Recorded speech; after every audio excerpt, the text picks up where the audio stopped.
right, wonderful. Well, we will call to order this meeting of the City of Atascadero City Council, and I will ask Mayor Pro Tem Newsom to lead us in a pledge to the flag. And if we could all mute our microphones when we do that, so we'll just hear Mayor Pro Tem Newsom's voice. Please join me in the pledge.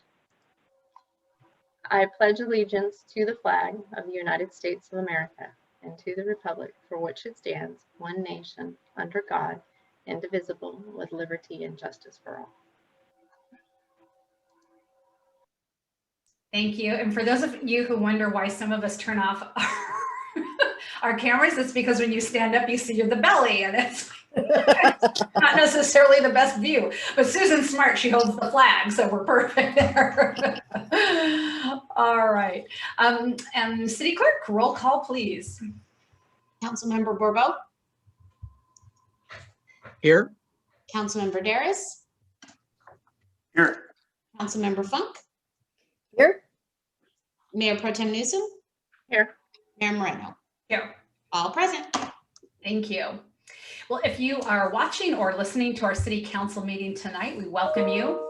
If you would like to speak during the time that is set aside for community forum or during public comment for one of the items on the agenda, if you are on the webinar, you will notice that there is a raise hand feature at the bottom of your screen. And when time comes for community forum or any one of the items where we have public comment, you can simply raise your hand and we will call on you.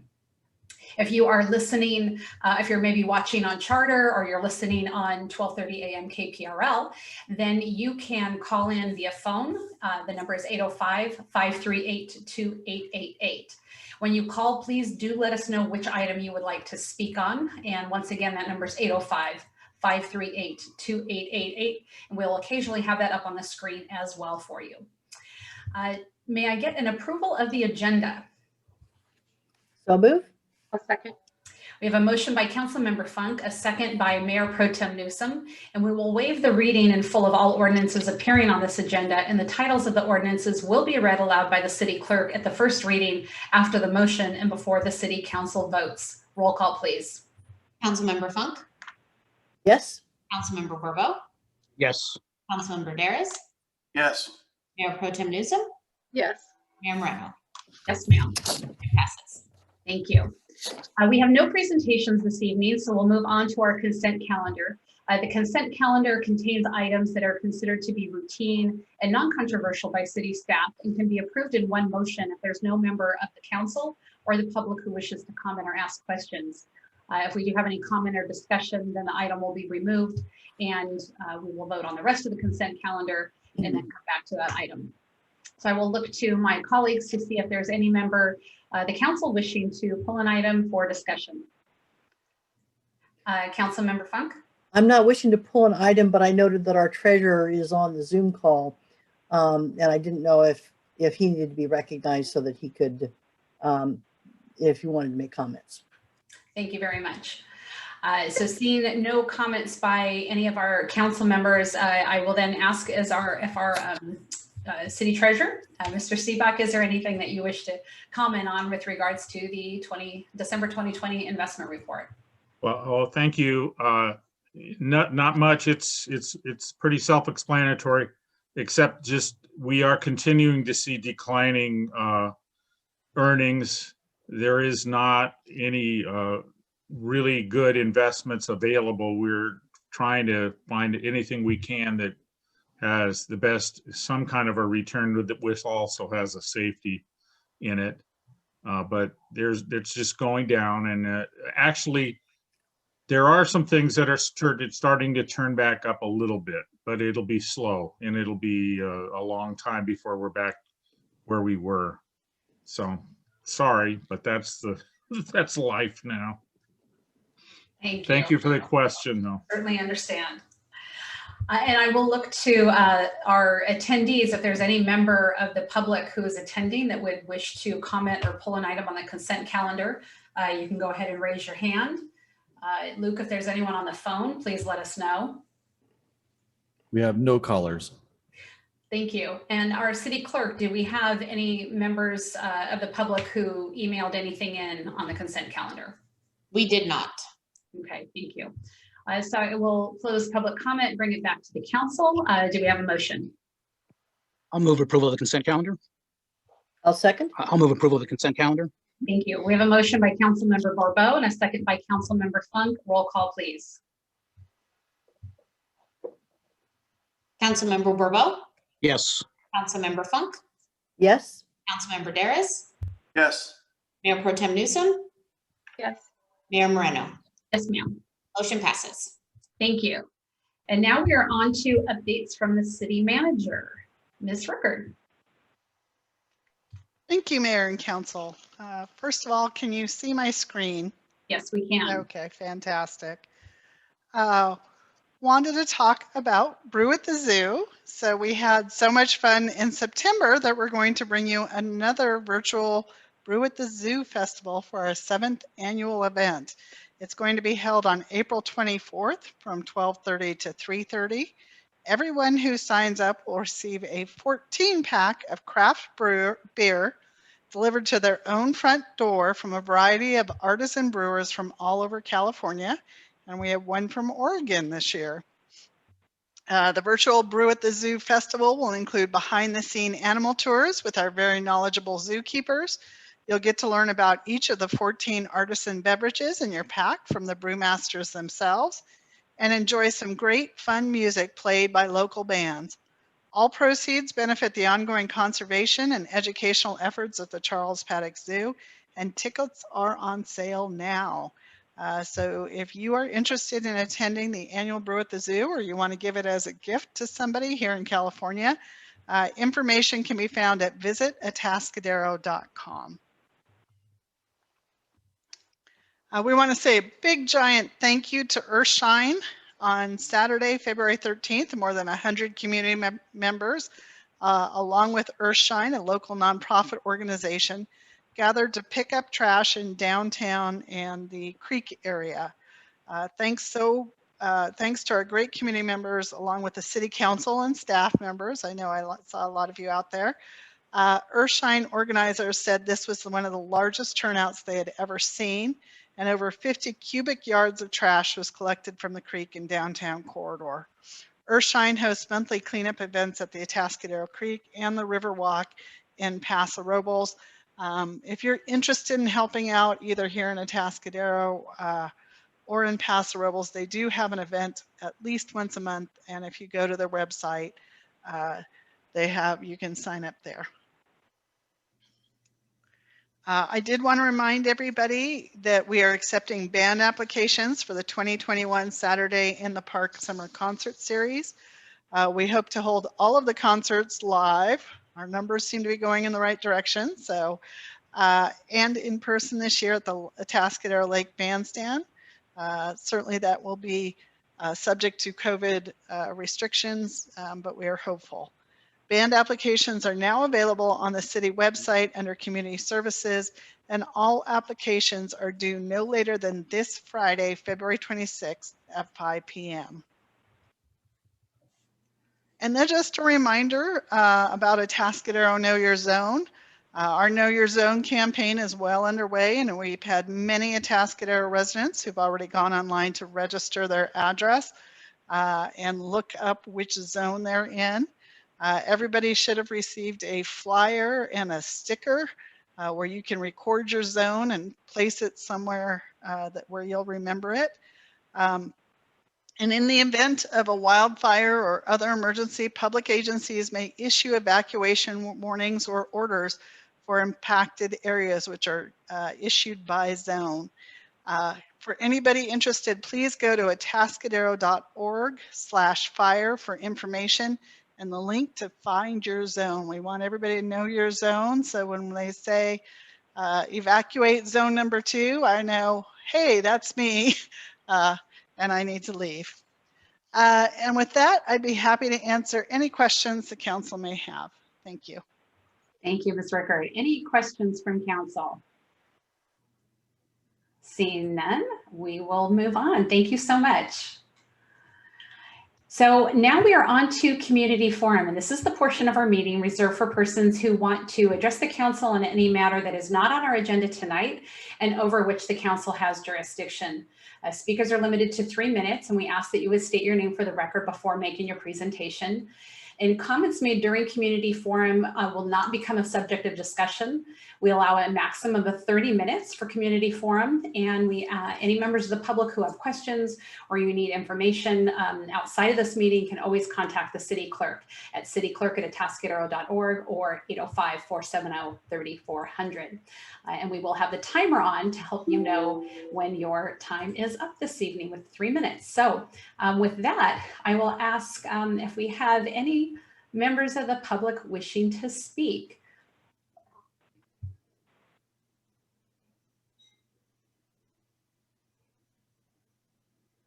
Any members of the public wishing to speak? Community forum. Let's see, I will ask Laura, do we have any emails for community forum? We do not. Okay. Luke, do we have anyone on the phone, Luke, who wants to speak? We do not. Okay. Is there anybody in the webinar or, here on Zoom that would like to speak during community forum? None? Going once? Going twice? Really, nobody? All right. Well, I guess we will close community forum and we will bring it back to our meeting. So we are now on to item B1, which is our public hearing, adoption of the City of Atascadero Wildland Urban Interface Fire Area Map. And let's start with ex parte. This is where we on the council let you in the public know if we have had a conversation outside of this meeting that might affect our decision-making process. So with that, if I could just see by show of hands, does anyone have any ex parte to share? Okay, I'm seeing shaking of heads, so there is no one on council, including myself, who has any ex parte. And I will add this, hand this over to our Fire Chief, Casey Bryson, for our presentation. Thank you, Chief. Good evening. Thank you, Mayor and Council. First of all, can you see my PowerPoint up there? Yes. Okay, good. That's the hardest part, I think. Good evening. So we are talking about the City of Atascadero Wildland Urban Interface Fire Area Map tonight. Can get to, and we're going to make a recommendation that council amend the City of Atascadero Fire Code to adopt a new Wildland Urban Interface Fire Area Map. So we're going to talk a little bit about fire hazard severity zones. This is a map that's used to identify the severity of a fire hazard in a given area, and it's described in 3 zones: medium, high, or very high. Now, the state uses these maps for several reasons. They help jurisdictions and throughout the state implement wildland urban interface building standards for wildland fires. They help with property development standards such as road widths or water supply. They may be used to help insurance companies look at insurance reasons, where houses are insured or not insured. And then another thing is they may be used in real estate transactions. There's a natural hazard disclosure statement that if you sell a property in a very high fire hazard severity zone, it may need to be disclosed. So a lot of reasons for these maps. And how do they come up with these different zones? So they look at, the state comes through CAL FIRE, the director has a whole division of CAL FIRE that comes through, and they look at vegetation types in the area, topography. They look at the weather potential. They look at the fire potential. Is there the potential of a large fire like a crown fire coming through the treetops? They look at the fire history. Has this area burned before? And they use this, it's a science-based, put into the computer and then field tested, and they come up with these different zones. So we have a couple of maps to look at tonight, and this first one I'm going to call the San Luis Obispo County Fire Hazard Severity Zone map. So we have never officially adopted a map that meets these state requirements, and that's another piece that that I mentioned from that previous slide. Is the California Government Code mandates a local agency will designate by ordinance a very high fire hazard severity zone in its jurisdiction. And Atascadero has never done that. So we've used this county fire map that was the original severity zone map developed probably in the mid 80s, early 90s. The map that we use in the legend, it notates the county safety element from 2000. So we know it is an older map. And we use this map in the areas designated very high and high to build our wildland building code standard. So we have by ordinance that in this county map, anything designated very high or high is built to the wildland building code standard. So I have this up on the screen. You can see that the orange is the orange is the high, the yellow is the moderate, and the red is the very high. So in this map that we've been using to designate our building code, only that piece at just outside of Highway 41, Old Moore Road, and Falcon Road, that's very high. Everything else, majority of the city is high. And even if you look towards the east side, east of El Camino, up and around Pine Mountain, Pinal Valley, down to Santa Isabel even, is in that high area. So this is what our existing building standards are built to. So then we move into, I'm going to call it the state map. So this is the second of the three maps we're looking at. This is the state fire hazard severity zone map. This was updated in about 2009. So the state went through, they looked at all those older maps and they updated them. They put them on the state website. They went through with changes for the local areas and only relied on the very high severity zones. So they, at this point in a local area, in a city or a local jurisdiction, they did not designate the moderate or the high areas. So they gave us this map that is, I'll show it here in just a minute, that is the very high areas. So you can see from this map, so again, 2009 on the state website. This is also the map that is identified in our local hazard mitigation plan that we adopted at council last month, excuse me. So this map is on the website and is used for lots of different purposes. Like I mentioned before, insurance, building standards up throughout the state. So again, all this red on here is now designated as very high per the state code. So again, on our old map, only this piece down at the very bottom, Falcon and Old Moore Road, I think Palo Verde's in there. Originally, that's what we were showing as very high. Now the state has told us that all of this in red is very high. And you'll note that some of those same areas up around Pine Mountain, Pinal, and down to Valley, those are now very high.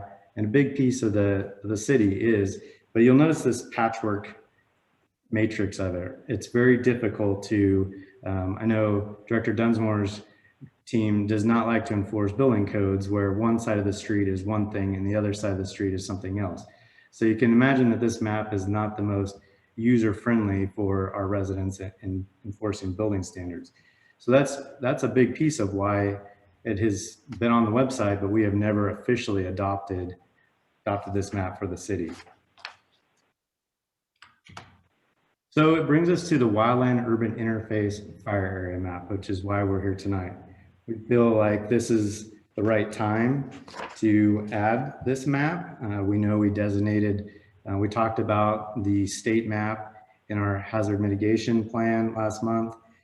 So we think it's the right time to come up with our own map and kind of get rid of that patchwork that the state left us with and come up with an actual usable map that does designate a wildland fire area. So a wildland urban interface fire area is simply a geographical area designated by the enforcing agency to be at a significant risk from wildfires.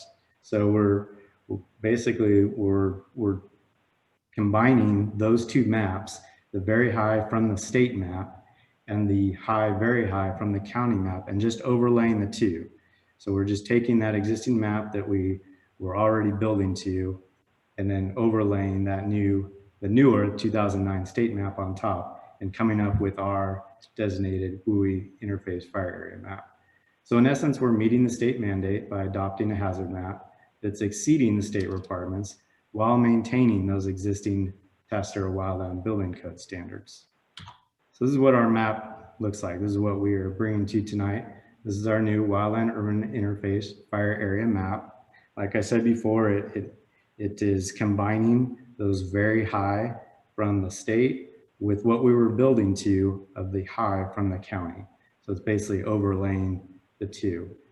And now it does increase the wildland building requirements for one small piece. So there's one piece of town I'm going to highlight here. It's basically roughly Ardea west of 101, the highway from Ardea down across San Lucia and into about the Carmelita area. So there is a small section of town that this will have increased wildland building code standards. However, this is an area of risk, and it does meet that definition that it's an agency identifying an increased wildland fire area. So it does make sense that is designated by the state as very high and would be included in this map. The other thing I really wanted to just briefly talk about, this isn't my area of expertise, the California Building Code. And I just wanted to briefly mention, what is the difference? What do we do differently in that green area versus in the white area? So really it's these, say 6 different areas that are built to a higher standard to protect from ignition during a wildland fire. So the ignition resistant construction, so materials are either ignition resistant or fire treated. The roofing is called a Class A roof. The vents, whether they're attics or eaves or other ventilation spaces, have to be covered with metal wire mesh. The exterior covering needs to be, so the siding of the house needs to either be stucco or hardy board. Windows are tempered. Decking areas are ignition resistant or fire treated. So those are the main 6 components that are mentioned in Chapter 7 of the California Building Code that are just built to a higher standard to decrease that chance of an ignition during a wildfire event. And that is really what I have to bring to you tonight. Here's an overall picture of the map again, and I'll give it back to you, Mayor, for any questions for me. Thank you, Chief. I will look to my colleagues for questions for Chief Bryson. Councilmember Morbo. Yes, thank you, Chief.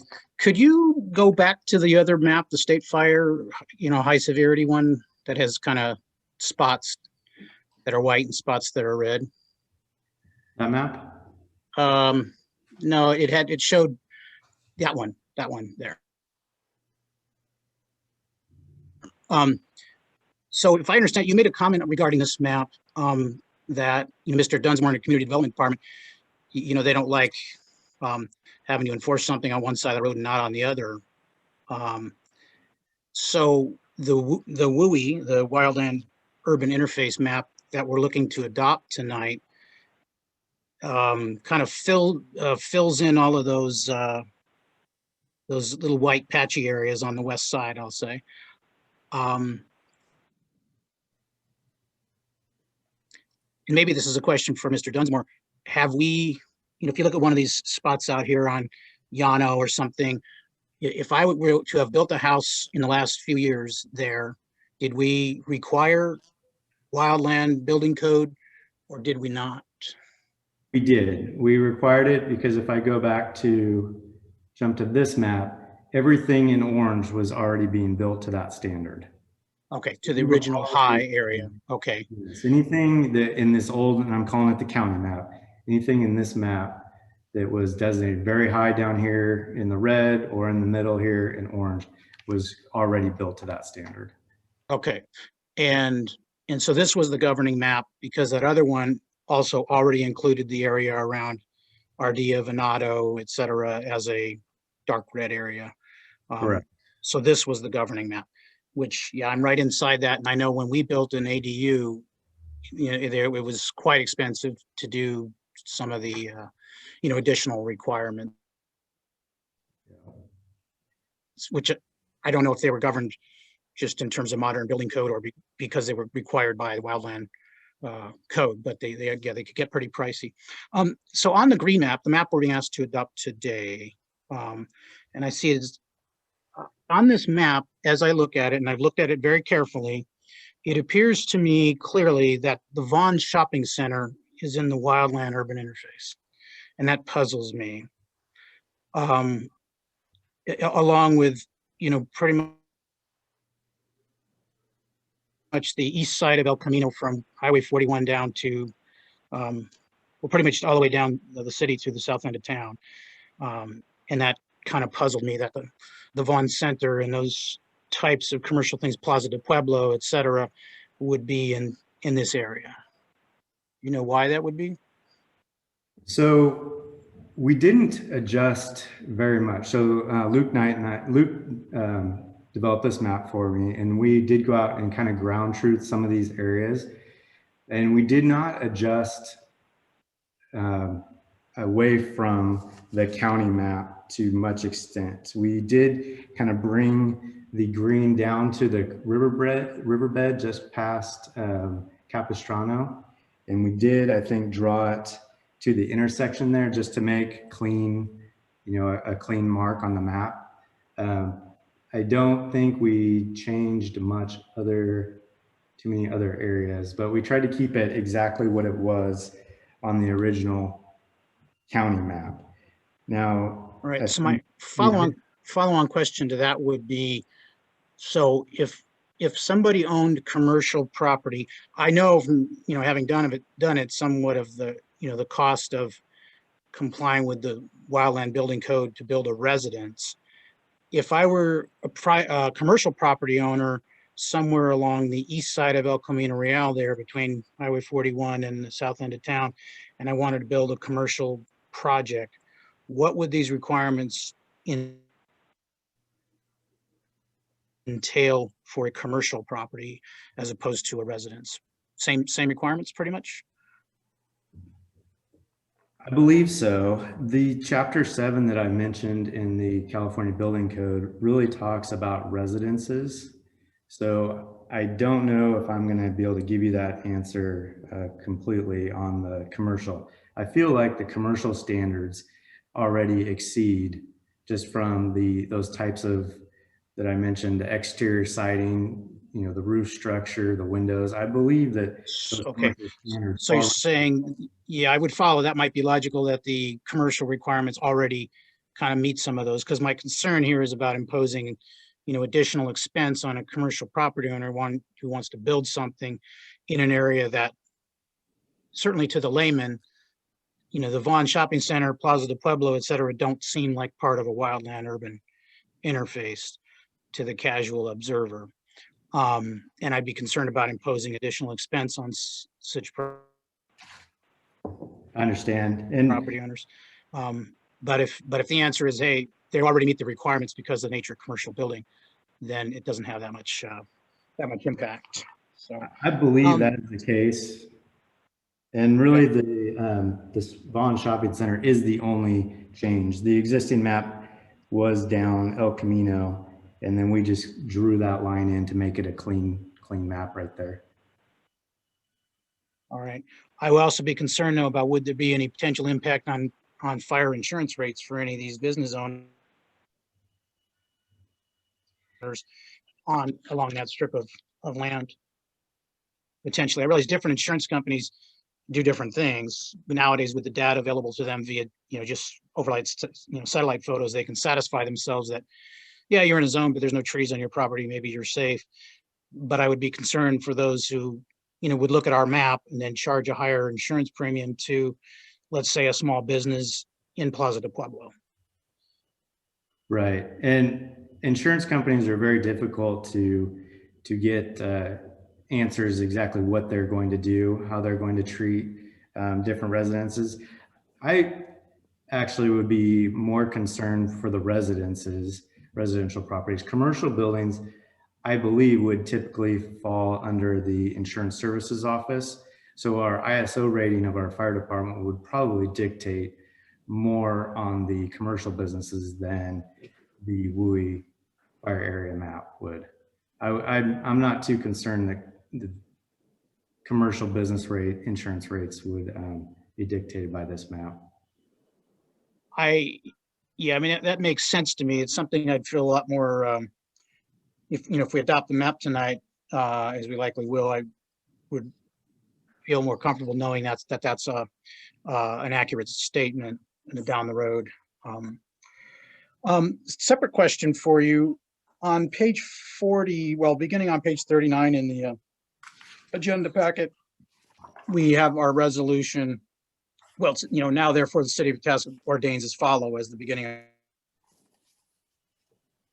of our ordinance.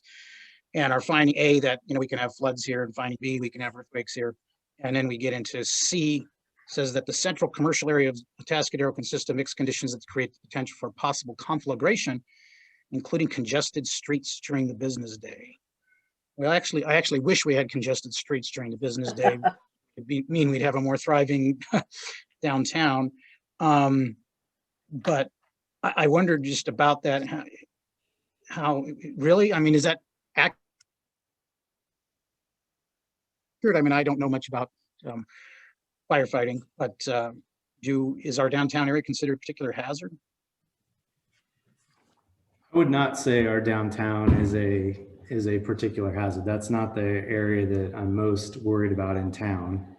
However, we have seen conflagrations that have burned through downtowns and other areas of the state over the last 5 years, of areas that we wouldn't have expected to see fires burn. So being that it is below, in the foothill below. All right, thank you. That's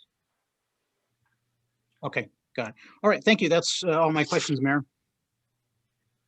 Thank you. Councilmember Daris.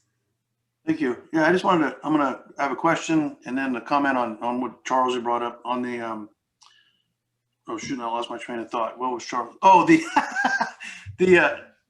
we'll get to that because I did kind of lose my train of thought on that. Casey, I have a question for you. There's one area just to the west of the Navarrete, the little island right there that is in the green.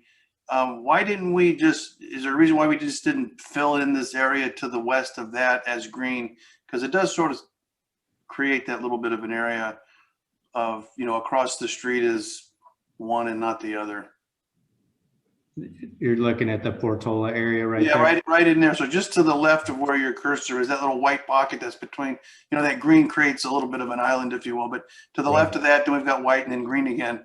I mean, is there a reason why we didn't just go ahead and fill that in as all green? So that area was designated as moderate before. So we were trying to do a balance between not having a patchwork map, but also not imposing standards on all the areas of town. So that area would have not necessarily needed to be built according to the last county map to the higher standard. So we felt like that is a large area. Portola, yes, there's a fire threat there, like we talked about our downtown, but it wasn't in the very high. It wasn't in the high from the county map. So we didn't feel like we just needed to impose the standards kind of haphazardly without going through and doing a more detailed, parcel by parcel analysis probably. Okay. And then it'll respond to what Charles was asking about the restrictiveness and the fire requirements for building. Charles, my understanding is, commercial buildings are required, a rated construction. So, which is, between separations of, so they're already building to a much higher standard than regular residences are. So residential construction for 1 hour construction, and it's not really 1 hour, but for fire rating and firefighting and whatnot, it is a little bit different. So I feel confident saying it's not really adding cost to commercial construction because it's already imposed on there normally anyway. So that's my opinion. Thanks. Thank you, Councilmember. Any other council members? Councilmember Funk. Yes, keeping on this map here that we're looking at for a second, I can't quite tell in the new areas added whether those include St. William's, ABC Church, of the Echo Shelter. Are any of those properties moving into the green? I can see a traffic way coming across and we're right close to that. It Right. appears that St. Williams is, as best I can tell. I mean, there's this little, like, I'm getting it as big on my iPad as I can. There's this corner where it's not. Here, but not, there's a teeny white sliver right where teeny St. white Williams is. sliver, but only a partial of it. So is it like their parking lot isn't, but the rest of it is? Hard to know. Right, and I don't have the ability to blow this up right at the moment, but it does appear to be just north of Santa Lucia on that side and missing that corner where St. Williams is. Okay, so probably none of those properties are affected. In which case the question about how this affects churches is moot. If you move back then to the Swiss cheese map with the states map. Thanks.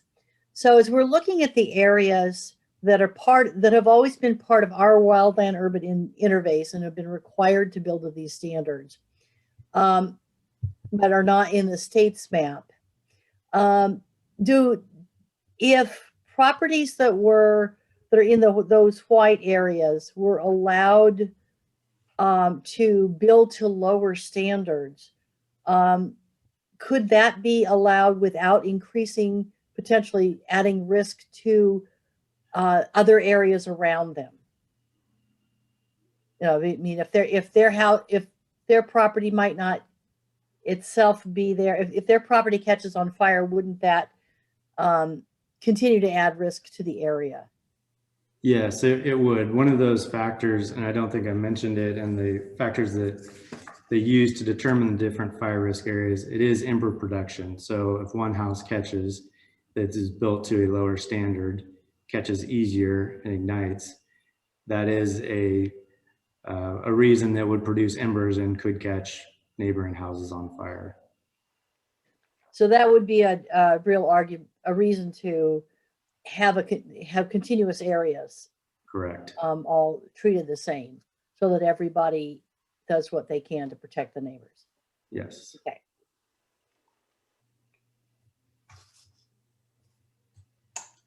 Are you complete? I'm done. Okay, thank you. Any other questions? All right, seeing none, we will go ahead and open up to public comment on this item. If you are in the webinar and would like to speak, you can raise your hand using the little icon at the bottom of your screen. And while I'm waiting to see if there's anyone who would like to speak, I will ask our city clerk if there's anyone who has emailed in a public comment for this item. There is not. Okay, thank you. And I see Mr. Oslin has raised his hand. Go ahead, we are listening. You are muted. Let's try this again. Perfect. Evening, Council. Thank you for letting me ask a question here. My question is really, being that we just went through a ballot measure of D20 to add more emergency service funding, I'm concerned that adopting this tonight without some other answers may cost us money. So the question for our chief is, will this change our ISO rating and require more firefighters? That's my question. And if the answer is yes, or we don't have an answer, then I would suggest we do not adopt tonight and we wait till we have an answer. Thank you. Thank you, Mr. Oslin. Anyone else wishing to speak on this item, you go ahead and raise your hand. And Luke, I don't have the ability to unmute or raise them. Okay, there. I guess you'll do that tonight. Okay. Is there anybody on the phone that's wishing to speak on this item? We have no callers. Okay. And I will look one last time to our attendees. Anybody wishing to speak? And seeing none, we'll go ahead and close public comment and bring it back to council and staff. So Chief, if you could speak to Mr. Oslin's concern, would this be costing us money? Number one, would it change the ISO rating? And secondly, would it require more firefighters? That's a great question. The ISO rating, Insurance Services Office, like I kind of mentioned, maybe is directly related to commercial building and commercial building fires. It is not related at all to the hazard severity zone map. So hazard severity zone is entirely wildland fire based for all those factors that I mentioned, topography and fuels and weather and fire history, and the ability to catch homes on fire in a wildland urban interface. ISO directly looks at staffing levels, equipment, engines, and location of stations to directly protect commercial businesses in town. So they are completely separate. One is dealing with wildland fires, one is dealing with building fires, and adopting a wildland fire area map, wildland urban areas fire area map would not affect ISO ratings. And then the other question was, would it require more firefighters? My thought, as you've been talking about it, is if homes and some business, but more likely homes, based upon, as particularly Councilmember Darrow's comments, are built to that safer standard, then in theory you might require less firefighting power because you have, maybe fewer fires that would start, or if they did, they would be less severe. What would you say to Mr. Oslin's question? Yeah, I absolutely, I would agree with that. On one hand, we are not changing building standards for the majority of towns, so we're doing the standards that we've been enforcing all along. We are increasing the building standard for that small piece of town from Ardea across over to Capistrano area. So that area would be built to a higher standard, in which case houses would be more resistant to catching fire in a wildland type environment, and potentially require less work from the fire department if less houses were to catch. And as a fire went through that area, fewer homes would burn because of it. And Chief, could you speak to, the ramifications if we don't do this, one, if you didn't have residents building to that higher standard, then we do have that potential of, overseeing fire conditions. But beyond that, what are the ramifications if the council does not choose to adopt this? Well, it puts us back with what we're doing. So we're building to the same standard.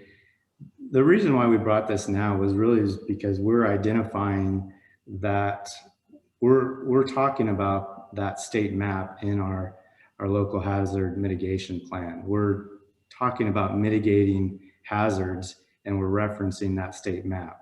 So we really felt that this is the right time to designate our own map that really does what we've been doing. It is, like I said, it does increase the building standards for that small piece, but it really meets the intent of the state mandating us to adopt a map, which we have never done, and adopting a map that we really feel is the best map for Atascadero. And I do see our city manager. Whenever she pops on, I know she's got something important to say. And I just want to say, make it clear that whether we adopt the map or not, we still have to impose the higher building standard in that particular area. In no case can the city just decide, hey, we're not going to adopt a map, therefore we're not going to enforce the building code to the letter of the law in that area. So this is for clarity, to get our record straight so that everybody knows what we're doing, and that's what it is. The choice that the council does have is, some of those odd splotchy areas you could say, well, we don't think the fire code should be employed in those areas. I think that certainly the fire chief you've heard from tonight and the rest of staff do believe that there's a lot of very good reasons to continue to enforce the building code in that area, that higher building code, wild urban interface. Thank you. And I will say that, in Atascadero, of all the incorporated cities in our county, we are the most at risk. We have the most wildland urban interface. I don't know why that doesn't just fall off the tongue. It kind of trips up for me. But we have the most significant fire hazard or potential for fire. And so for us, a lot of what we do is everything that we can to mitigate that. So whether it's our weed abatement, the chipping program that we get through the Fire Safe Council, things like adopting this map and making sure that things are built to a higher standard. You know, you'll often hear us, you know, speaking when it comes to things that California is bringing down as sometimes unnecessary, and we don't like all of the extreme regulations that we see in some places. I think something like this is so important that we're really looking at the safety of our residents of our entire city, and it speaks to that we haven't had a major event in decades because of the kind of policies that we have. And so I think this is something, at least I will say from my perspective, that I certainly trust the chief in what he's looking at in his professional opinion. And I think it's important that we move forward with something like this. And glad to hear that it isn't going to be, you know, changing ISO ratings and increasing costs for businesses, requiring more firefighters. Yes, it will increase some building costs for some residents. Ultimately, though, it will save lives and property down the line. Any deliberations or motion? Councilmember Funk. Just wanted a follow-up question. What are the things that are for the residents who are in the small number of areas that are moving into the hazard map that were not previously a part of our WUI or wildlife, weren't on the city map that are now on the new city map? For those residents, does it in any way cause them to need to make an immediate investment in their properties? And if not, what actions might happen that would trigger them needing to make the upgrade if their property isn't already to those standards? So these building standards would be enforced upon new construction. So there would be nothing that we would come through and ask them to upgrade their roof, increase the wire mesh on their ventilation openings. We wouldn't be coming through and having them upgrade to any standard. This would be for new buildings. Okay.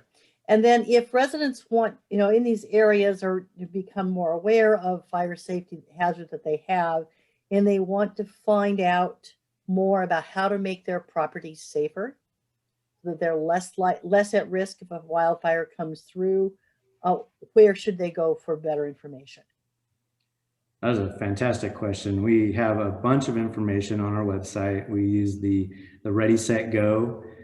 We have getting your home ready, getting it hardened, we talk about. So replacing windows, replacing when you do put a new roof on. So we have a bunch of information. Probably at the front counter, I know we have the documentation on this building standard, but we also have on our fire website, on the city's fire page, all the information on hardening homes, defensible space, the right landscaping types, all that information is on there. Great. So that would be at atascadero.org/fire? Yep, that'll do it. Okay. Thank you. Susan, did you notice how the chief got as excited about this as Nick does talking about PCI and roads? Yes. I know the fire departments worked hard to get more information out there so we can do a better job with our Defend Atascadero work. Yes, they have. And so it just helps to remind people where to go. Absolutely. Councilmember Borbo. Yes, following up on what Councilmember Funk started asking about, and this might be a Mr. Dunsmore question. We adopt this map this evening. When would the increased requirements go into effect for that particular area of town we've been talking about? And let's say I've got I just started, submitted a set of plans, or I'm just beginning to think about building an ADU or something else, or doing a remodel on my house, let's say, something like that.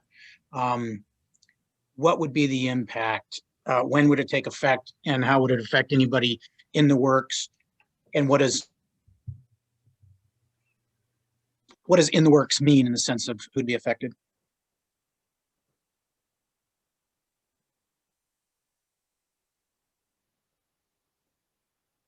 All right. Would you like me to try and answer that, Chief? That'd be great. Thank you, Phil. Excellent. Well, first of all, let's just look at the bigger situation. There's really nothing changing here. 90% of these areas or more, or almost 100% of these areas are already being served by that building code, by that fire standard. Only that really tiny area that the chief pointed out is different. That aside, this would be as soon as you adopt this map and as soon as the, let's see, is it adopted by resolution or ordinance? Ordinance. Ordinance. So it would be 30 days after the second reading of that ordinance is when it would become effective. Right, and what would be considered grandfathered in? How far into the process would somebody who's, like I said, building an ADU or doing Submittal of a complete significant construction remodel permit that would be where these conditions would be imposed, these requirements would be imposed? Sure. Submittal of a complete construction permit to the city, you're grandfathered in. So basically the same way as a building code. The day we receive a complete building and construction permit submittal for a structure, you are only required to comply with the codes that are in force at that time. And are there any steps prior to the submitting of a completed building permit that would make you aware that somebody is pursuing a project? I think I lost a little bit of your statement there. You're cut off a little bit there. On Okay, I apologize. Hopefully I'm not losing my connection. Are there any steps prior to the submittal of a full building permit that would make you aware that somebody in this affected area has a project that they're beginning to work on, but they just haven't reached that stage, and that you could notify them of these new requirements? Most of our folks in town that develop plans and work with us all the time know if someone's doing an owner-builder situation, typically they come and talk to us before they submit. It's very rare we get a submittal that's what I'll call a blind submittal, where someone hasn't spoken to us or they haven't talked to us about the standards. And we also have what we call, of course, a counter evaluation. We basically have a submittal requirement where we go over the plans upon submittal and talk about these things up front. But the current building code, for the most part, people are doing this construction anyway. It's very rare that someone's going to do something lesser. I think even in the areas that we're seeing that are in the moderate and high zones, we're seeing all the same construction types now, because it's not that much more work, and it pretty much makes sense in the environment that we have today, and especially based on financing and what insurance companies are requiring today. It's just become commonplace anyway. So I think the bottom line is the map adoption tonight is really not changing anything we've already been doing, except for that tiny area that the chief pointed out where those two zones perhaps overlap. But the moderate zone, or actually the high zone and the very high zone, have the same building code requirement. And for the most part, this map already covers that area. All right, I'm just always concerned about imposing new things on people who are just on the verge of trying to develop their property and then finding out that, we just made it a lot more expensive. But I think that was a good answer regarding a lot of them already do this because of insurance, for insurance purposes and other reasons. So thank you. Yeah. And with that, might we have a motion?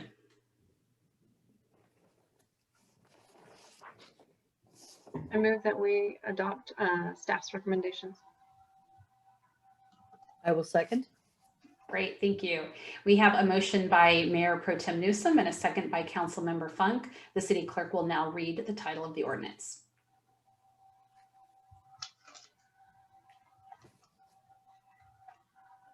An ordinance of the City Council of the City of Atascadero, California, repealing and replacing Title IV Public Safety, Chapter 7 Fire Code of the Atascadero Municipal Code. Councilmember Funk? Yes. Councilmember Borbo? Yes. Councilmember Darris? Yes. Mayor Pro Tem Newsom? Yes. Mayor Moreno? Yes, ma'am. Motion passes. Thank you. Thank you, Chief and Director Dunsmore. We are on to our first management report. This is item C1, Title IX Annual Planning and Zoning Text Amendments, and this will be our Community Development Director, Mr. Phil Dunsmore. Thank you, Mayor, and good evening, Council. And I think a few moments ago, you talked about excitement when our chief was talking about fire codes and when our Public Works Director talks about roads. But you know what excites me is zoning.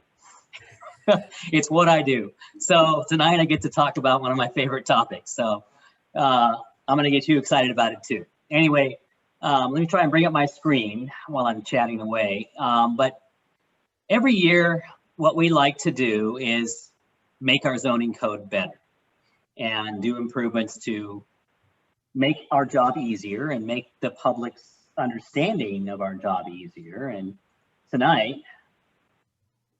if I can get the slideshow working. All right, you see that on the screen there? My annual zoning text amendment slideshow? Yep. Great. Tonight, we're going to give you a little bit of a preview of a whole bunch of topics from a variety of different areas about this year's update. Now, a lot of these updates that we're going to talk about tonight are really influenced by our recent housing element update, and it made us aware of a few different things that need cleanup work. So there's really 3 different topic areas, and I think I missed that slide, but that's okay, I'll go back to it. But it's really, let's see, oh, here's the slide I'm looking for.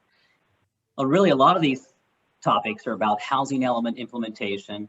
Then we've got a number of them that are really about development standards, and some of those that are about streamlining the code. And then there's a whole bunch of topics here that are just about fixing problem areas in the zoning where we have inconsistencies and we need a little more cleanup.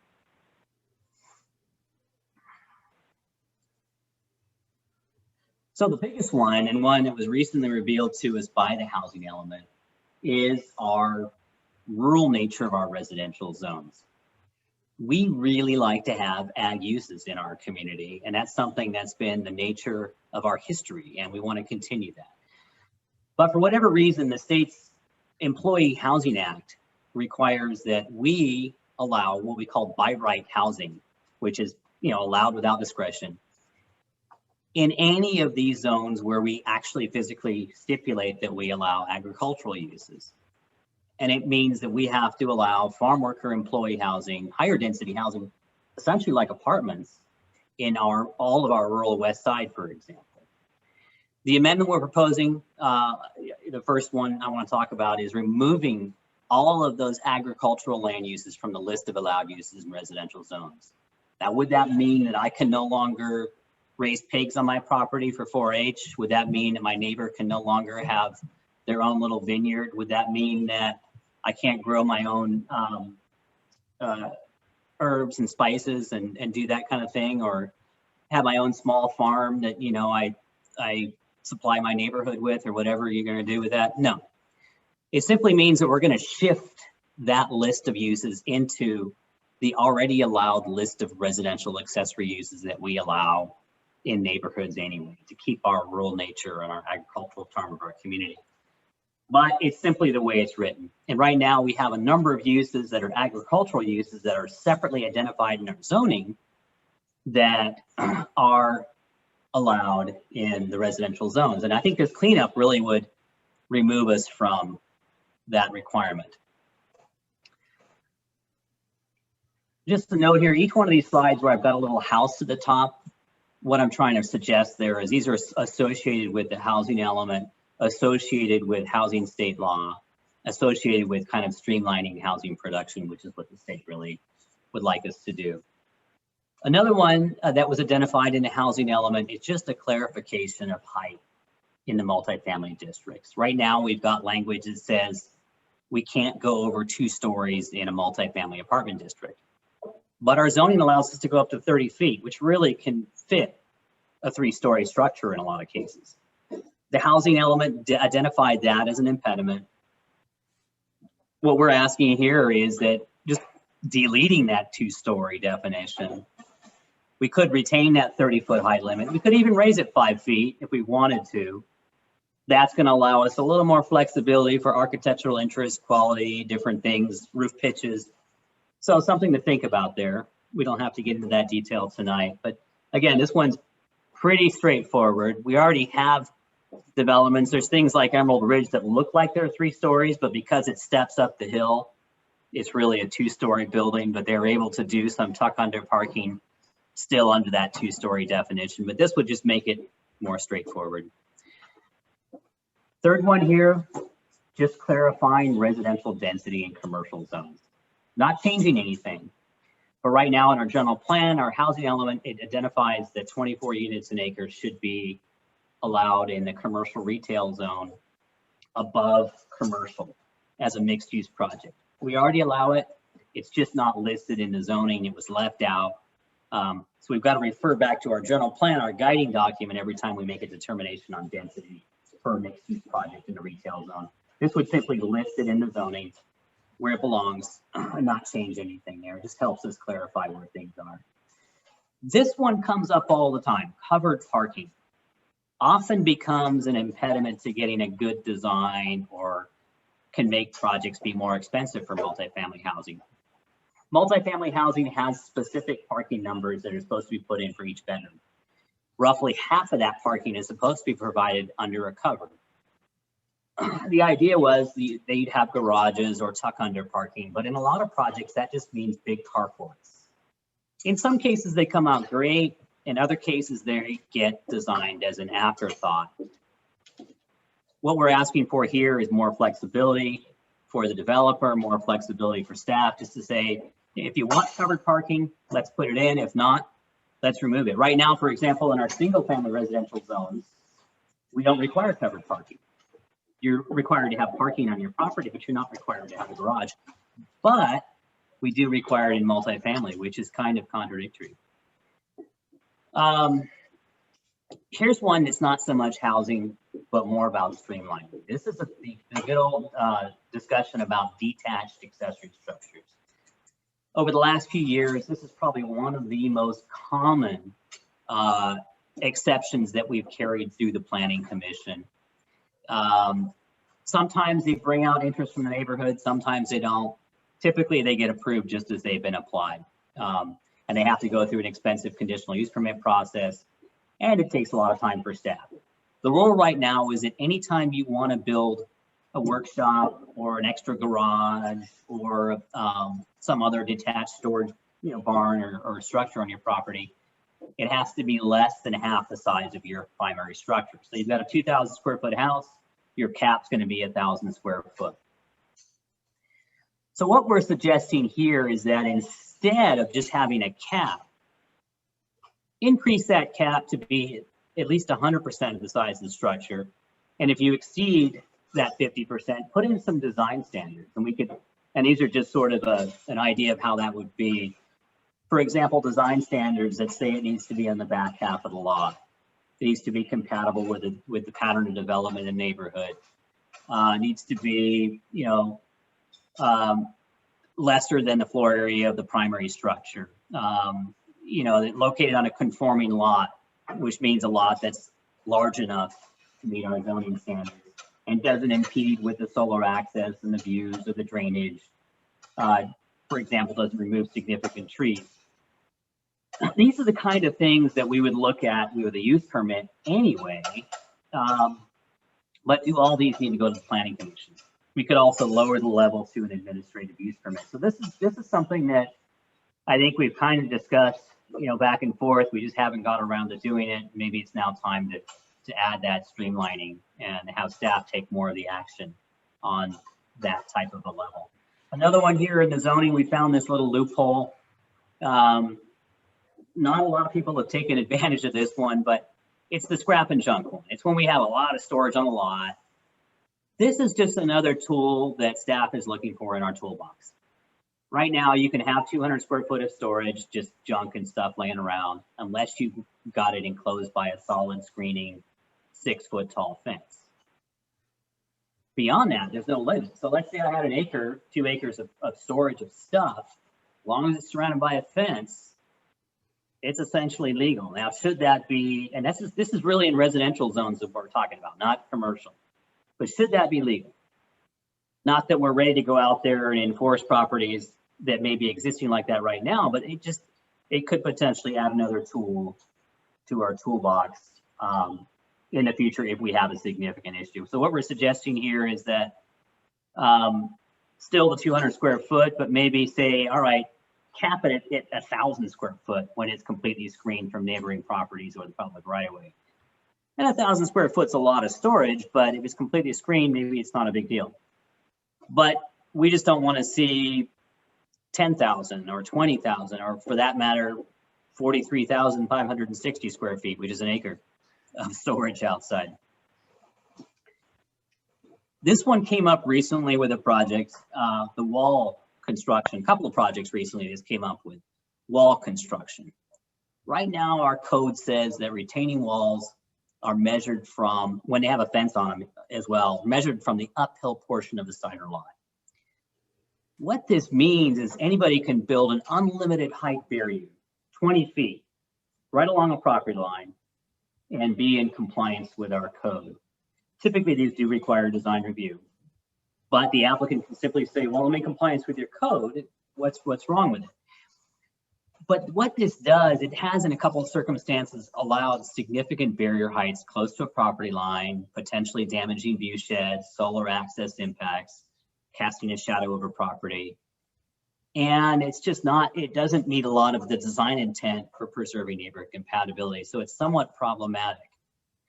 The thought here instead is, look at adding an amendment that would add a limit to the height of the retaining walls, especially when there's a fence combined, cap it at 8 feet, unless they're either divided into steps or set back from the property, or unless they seek an exception with a conditional use permit where there's no other criteria they can meet. But as long as the neighbors and everyone else has a chance to weigh in and say, hey, this is okay.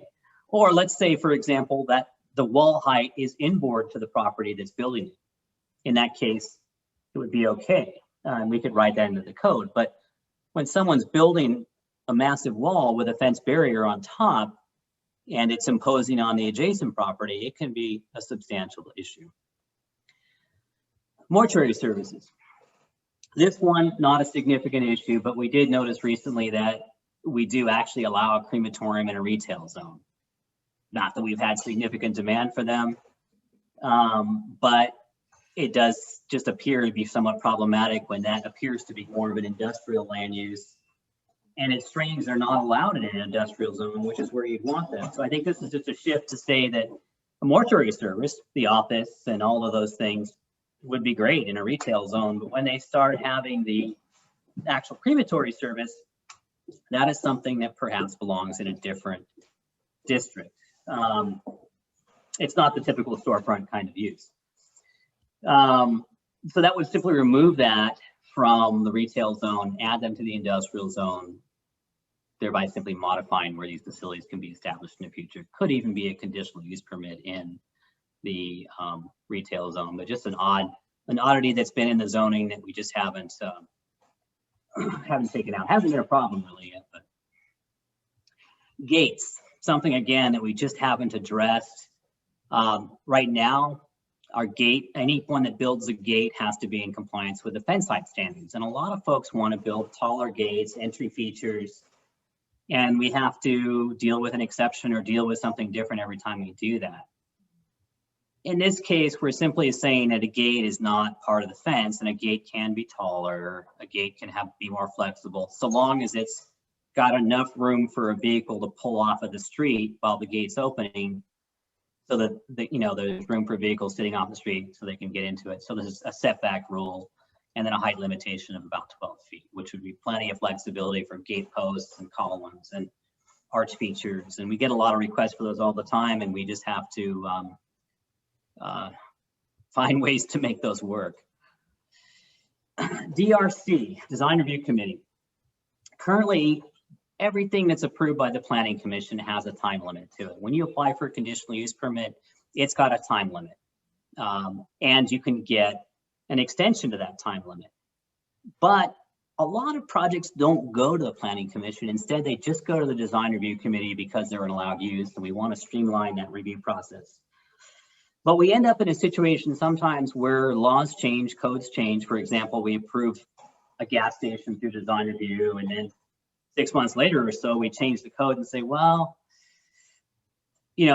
I think we need to look at this more carefully because we have significant traffic issues, for example. And we don't have an expiration date for that approval that we gave them, and it goes on for years, and they may not decide to build it. So I think it's come to staff's attention that we need to have some kind of expiration date identified. It could be done on an individual basis through conditions of approval, through the design review process, but it's better suited to be actually in the code that design review committee actions expire after 6 months. The intent of a design review project that comes through is that they're ready to submit for construction permits. Typically, someone that goes to DRC usually has a design that's pretty close to coming into construction. They even sometimes simultaneously submit that construction permit. If the 6 months wasn't long enough and they wanted to come and get an extension, we would be able to grant an extension upon approval by the director. That's also an option. But for an entitlement to sit out there for 1, 2, 3 years or so, which we've got a couple that are out there right now, prior to even submitting a construction permit to the city, isn't appropriate. Laws change, building codes change, things change, and to have that sitting out there can be somewhat problematic. This is one of these things that we've had a couple of issues with that recently. Another one is inactivity on planning applications. Right now, if someone submits a planning application, they start to work with us, and then they disappear for a prolonged period of time, which just happens, and we can't get in touch with them, we have to still keep that alive, and we have to keep a file, and we have to keep working on it. Right now, we're really looking at potentially reducing that timeline to 6 months to really encourage those projects moving forward. Simply asking for an extension, simply working with us and continuing to work on that submittal would remove their inaction status. It's simply when we aren't able to even get any activity on an application is when we'd like to deem that withdrawn. And we've got several that are in that sort of a status.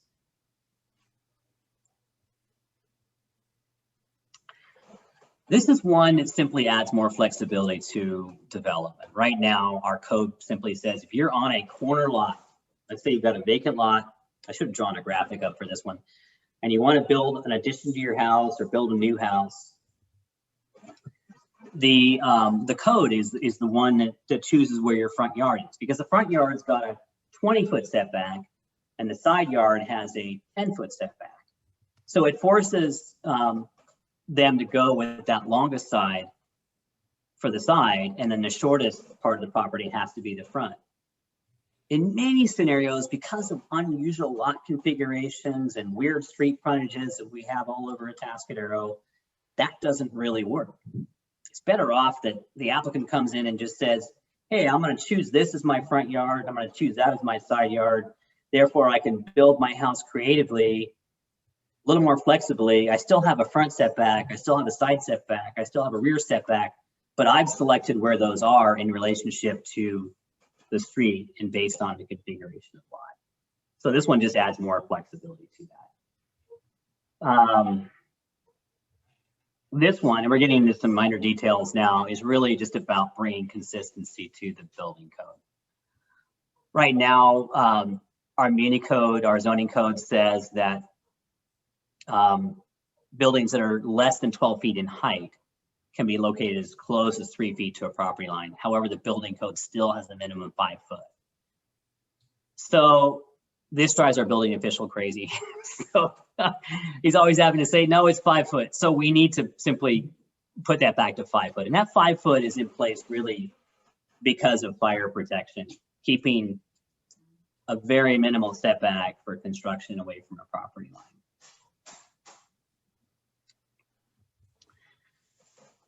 This one, this last one, I think we're getting the last couple here, so bear with me.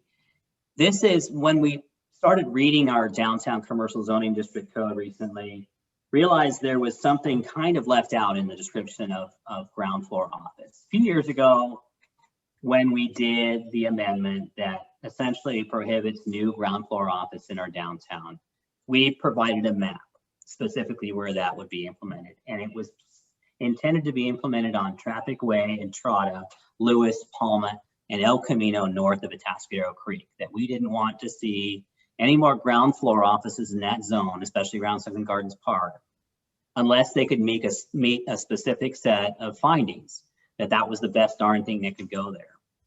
So we adopted that a few years ago. We adopted the map. But what we stayed silent on is, what about the area south of the creek? Well, the intent was we still were going to allow ground floor office over there where Rabobank is and where Denny's is, and where the former Chamber of Commerce office is on that side of El Camino. We just left it out of the map and we left it out of the description. But the intent of that code when we wrote it, and when we wrote it into the staff report, was to continue to allow the ground floor office over there. So we just didn't make it clear. So I think some of our staff were confused to say that we don't allow ground floor office over there at all, but we do allow it in the downtown zone on the north side of the creek with a use permit. But the idea was that we do allow it over there and we only allow it over in the downtown with use permit. So just a correction of what the intent was supposed to be is what we're talking about there. This one, just a quick cleanup of the table in terms of the public zone uses. It's located in 2 places in the Muni Code. It's a misprint. Doesn't change or affect any meaning to the table. A simple, quick fix. That's it. Thanks for your patience as I'm talking about all of these. As you can see, I'm passionate about zoning.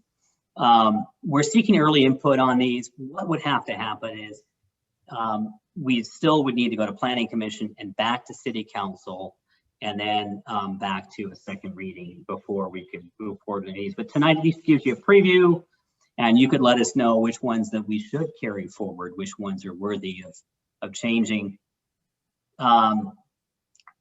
Or we could talk about some alternatives that, you know, maybe there's some additional updates, or maybe more information is needed to come back to you. I will tell you that there are a whole host of other amendments that we're working on that will be born out of the housing element. We didn't touch on those tonight because they're bigger topic areas. There are things like small lot standards and design standards for those small lots. And those will be coming back as separate topics for implementing the housing element that aren't part of what we would call our normal code update. So right now we do have some grant funding from SB2 and the LEAP, which is called the Local Early Action Planning Grant, that's going to pay for some of the stuff that we implement from the housing element, that we can have help pay for some of this work that we're doing on these in the near future. So I want to let you know that. But in conclusion, that's all I have for you tonight on the zoning updates. I'm here to answer your questions. Thank you, Director. I will say I don't geek out at all on zoning, but I geek out on the end result. So we got something going here. What I would like to do is I would like us to go through one by one. And let's see, do we have council questions on number 1, on number 2, kind of like that? Otherwise, I know we can kind of be flipping back all over the place. So Director, if you could take us there, and then I will ask members of the public, anyone who might be interested in talking, make a note of either the number or the name of, you know, kind of the title of what we're talking about, so that when you do have a question, you want to speak to it, we can easily go right to that item. So number 1, agriculture uses in the R zone. We did talk about this during the housing element update. I see Councilmember Funk, you have a question. Yes. Will we be able to craft some kind of a standard that allows people to keep doing their 4-H projects? And also, I mean, I noticed that we've got agricultural produce stands as one of the uses that's being removed. Is it possible to craft that so that people can still put their extra chicken eggs out in a little kiosk and people can come by and buy them, or, you know, or so I mean, lower scale things. You were not impeding lemonade stands and general stuff without, while still achieving the goal of not meeting that just because we allow people to sell their chickens' eggs that we have to have farm worker housing. Definitely. Right now, we already have a definition. I probably should have put that up in our zoning regulations, in our code, that's called residential accessory uses. The proposal here would simply expand that list. We would add all those things you just mentioned, or as the council desires, to that list of residential accessory uses that are allowed in those zones, such as a small produce stand, such as a small vineyard, such as farm animal raising for youth projects, all of those sorts of things. All the things that we have today, which a lot of them are already categorized as separate uses, would simply be thrown in one box and put into the residential zone as an accessory use to that house. Sure. Okay. Thank you. Thank you. Director, I'm curious, do we have any current agricultural businesses, say honey, lavender, wine, any that would be negatively impacted by this? No, because we would still list them as residential accessory uses. I don't believe we have any land uses that are at the commercial scale where they're a commercial business. Like, for example, the Christmas tree farm is actually in an agricultural zone. It's not in a residential zone. There are some lavender farms. There are some things like that, that still, they're just listed as residential accessory uses. So we don't have any specific business licenses out there right now for full-on commercial businesses that we can see that would be impacted by this shift. Okay. All right. So number one, for those watching, number one is ag uses in our zones. All right. I'm not seeing any other hands. Why don't we move on to number two? So any questions about multi-family height? Councilmember Darris. Thank you. Phil, I have a question on the height limitation. So, or the fact we're removing the limitation of 2 stories to 3 stories, and potentially increasing the height limitation to 35 feet. I see a 3-story building as being difficult. Well, I mean, you can make it 35 feet, but you're not going to have much of a pitched roof. So the question I have is, if somebody was to propose a 3-story multifamily and a pitched roof, and it was in the actual peak, the highest point of the building was higher than 35 feet, can this still go to the Planning Commission for a conditional use permit as an exception, to increase that height? Or perhaps the other thing I was thinking is, should or can this 35 foot or 30 foot, whichever, height limitation be at the eave? Because that's really where the building kind of stops, and then the roof becomes what it is beyond that. So, I mean, either way, I mean, I kind of knew the answer to the CUP, but I wanted to hear you say that. But anyway, if you could, you can respond to that. Certainly, anybody could apply for a height exception and make the findings for that. It would require them applying to the Planning Commission, which would put their project into what we call a discretionary category, which kind of opens up the whole box there. But on a ladder, you can also identify exactly where we're going to measure height from. So you could say we're going to measure height from the eave of the highest, living story, or the highest, portion of that. You could name it in many different ways. You can do that. The concern is that you do want to have an overall maximum height. Otherwise, you could get very creative interpretations of the code. So you've got to very carefully craft that. But we have ultimate flexibility in this particular nature. Just got to be careful about neighborhood compatibility, and again, all those other things that we worry about as community designers. But there's certainly some latitude in here. I think the feeling was from our folks from the state that looked at our housing element is that we're too restrictive on height. And I think when we look at our surrounding communities, I think that becomes apparent as well. Okay, and then just one quick follow-up question. So on the height, because this has come up in the past for me, as a planning commissioner and whatnot, where does I'm sure this is a historical answer, but the 30-foot height limitation, where you're considering 35 feet, why not 40, 45 feet? How are we determining what is the optimum height limitation? I think staff didn't want to come in with a shock factor. So there's certainly more room. I think if there's a willingness from council, I don't think staff has a deep concern about going 10 feet above 30 foot. If we went to 40 foot, I don't think there's a significant concern, but you might get some concerns from a lot of the community. And we haven't done outreach on this. And when you start changing it drastically, is there going to be concerns? Typically there's not in a multifamily zone, because already, a lot of houses, even in single family zones, because they're on hillsides, even the house that I'm in right now, if I measured from the highest point of my house to the lowest point, I'm probably at 40 feet. And I'm in a single family residential zone and it's conforming, but just because of a little bit of slope, in the way it's designed,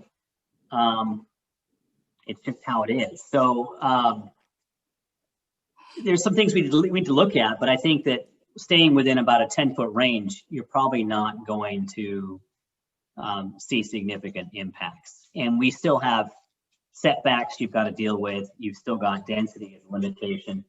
But certainly the higher you go, it adds more flexibility in design in a multifamily zone. And as it is now, it is actually very difficult to meet our maximum density of 24 units per acre and provide parking on the site and scrunch it down into 30 feet and 2 stories. And that is what creates a lot of coverage. And then you're trying to get the drainage on the property, and you're trying to get all these things to work. And then you're trying to have an open space area and a garden on the property and all the amenities you want in the project. It's very difficult to fix.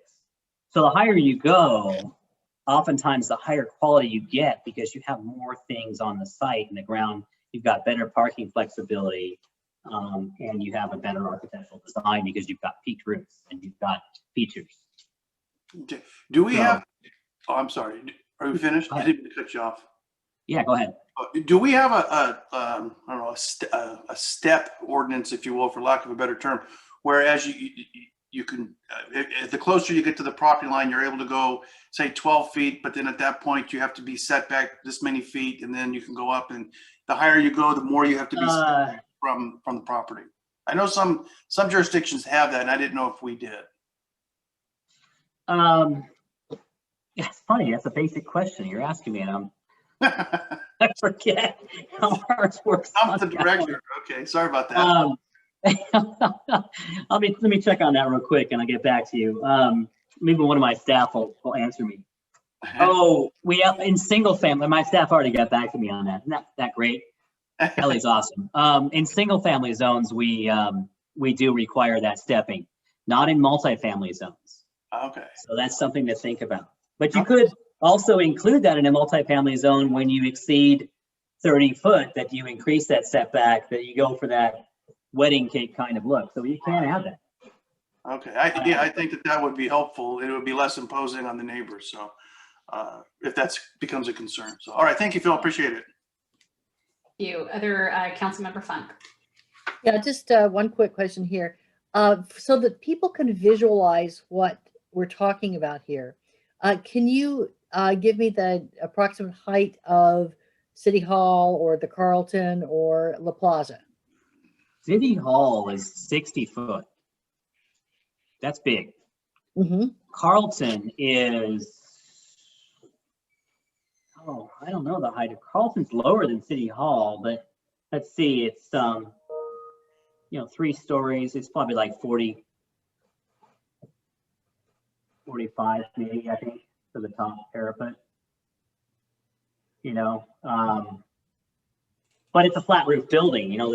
It's a different situation. Typically, when you see multifamily at 35 or 40 foot, you're seeing lots of varied architecture and smaller forms, and you're seeing varied roof heights, and you're seeing peaks, and it's a different situation. Believe it or not, a lot of single family homes, like my own home, is 35 or 40 foot tall, but it doesn't appear that way in the neighborhood. It has a different sense to it, rather than a big building like the Carlton that has a lot of straight vertical mass right from the sidewalk straight up, and then a flat parapet roof. So it's a different kind of thing. But City Hall is 60 foot. It's pretty much one of the tallest buildings we have in downtown for sure. Trying to think of other residential structures. A lot of the colony homes, some of the larger 2-story colony homes up on Alameda, for example, or on Rosario, are probably 35 foot range with their peaked roofs. Some of the 2-story ones that are in there, the larger ones. Okay, thank you. Thank you. Any other council questions on this item? Councilmember Borbo. Thank you. Phil, you mentioned in regards to this, you mentioned Emerald Ridge, which was the first thing that came to my mind when I read this and was driving by it the other day.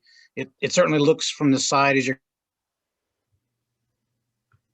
going north on El Camino like it's 3 stories and then with the pitched roof on top. So is that actually just 2 stories with parking underneath that makes it kind of look up from the side like it's 3 stories? And what is the height? And did a project like that? I mean, I was on the planning commission. I They think when did it get a originally height, came they forward. did get a height exception Okay, that was granted to them. Yeah. Okay, But that it was my really question. is, it's kind of a 2-story, it's kind of a 3-story, but they got a height exception. Okay, so they got a height exception. And in terms of what you're proposing here, it appears you're just proposing to eliminate the 2-story maximum, but keep 30 feet. Or you're just listing as an option, or are you actually suggesting we go to 35 feet? We're suggesting, we're kind of throwing that out there. The housing element itself suggested we go taller. Okay. Taller So- in terms of foot limit, not necessarily taller in terms of Both. It said to eliminate the 2-story restriction and to consider going higher than 30 feet. okay. Got it.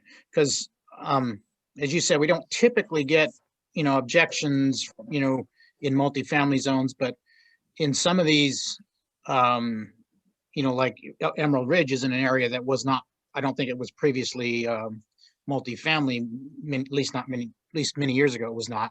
And so you have single family properties looking down or trying to look down or over it, that sort of thing. And so I think Mark's your comments regarding perhaps your height could also incorporate some setback as opposed to just straight up and down 35 feet. Yes. Yeah. All right, thank you. All right, seeing no other council questions on number 2, let's move on to number 3. So clarifying residential density in the commercial zones. This really sounds like it's kind of like just clearing up something that we're already doing, making sure that the correct number is in the zoning code as well as the general plan. Is that correct, Phil? Yes, yeah, this is really straightforward. Nothing changing with anything here. Okay, and really, I'm seeing 2 hands on this. Seriously? We're only on number 4, guys. With the city. I understand. This is a very great report, but it's going to be a lengthy one. Yeah, yeah. All right, if we absolutely have to get questions on this clarifying the residential density, we will go first with Councilmember Daras and then next with Councilmember Borbo. Mark, I think you had your hand up first. Oh, Okay. I was going to give it back to you. I just wanted to comment, the 24 units per acre, that's a lot of units per acre. Obviously on 1 acre, I don't see that happening, certainly unless you go taller than 3 stories or 35 feet. So it almost seems, underground parking or anyway, I get that. I mean, it's in there. You can use it however you're going to use it. It doesn't, I can see where you say it doesn't change anything. I just wanted to comment on that it seems sort of a long reach to even have that in there as that, because with the 35-foot limitation, it's kind of moot. Well, that's in generally the commercial zones. Oh, this is commercial. Oh, okay. That's So, for example, La Plaza already exceeds that density.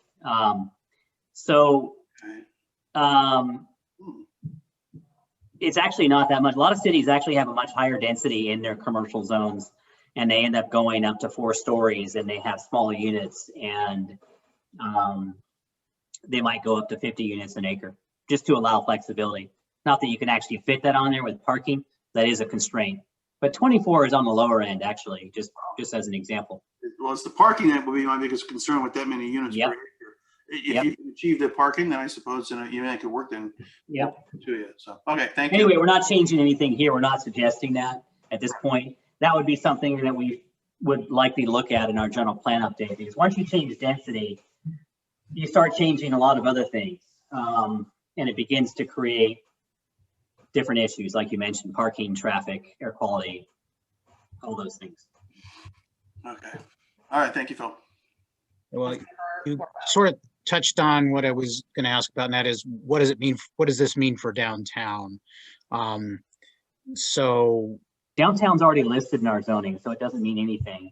This is only for our retail zones outside of downtown. okay, and so what does it to say for downtown? I'm not this, because you're saying this doesn't affect downtown, but what is our current? I think it's the same downtown. I think La Plaza got a little bit of a, Got a height oh, exception. it's only 20. It's only 20 downtown, actually. So, yeah, and so La Plaza required an exception to do that. And I appreciate that, you know, perhaps it's more appropriate to address this in during general plan update, but it's definitely something that I think, you know, we've talked about. We want to look at increasing upstairs residential density in the downtown area. Mhm. So, but this has no effect on it. Okay. No. Okay. Good to move on to number 4. All right, Covered parking, covered parking. For four, mandated or not. Wait, Number 4 is detached Yeah. accessory This structure. is in his, we're going by his PowerPoint, so if we could stick Okay. with PowerPoint. Oh, sorry. Yeah, the numbers Phil. might be different in the We're good. report. We're good, we'll go with your numbering, Phil. Yeah, okay, okay. Any Number questions on covered 7. parking? covered parking, okay.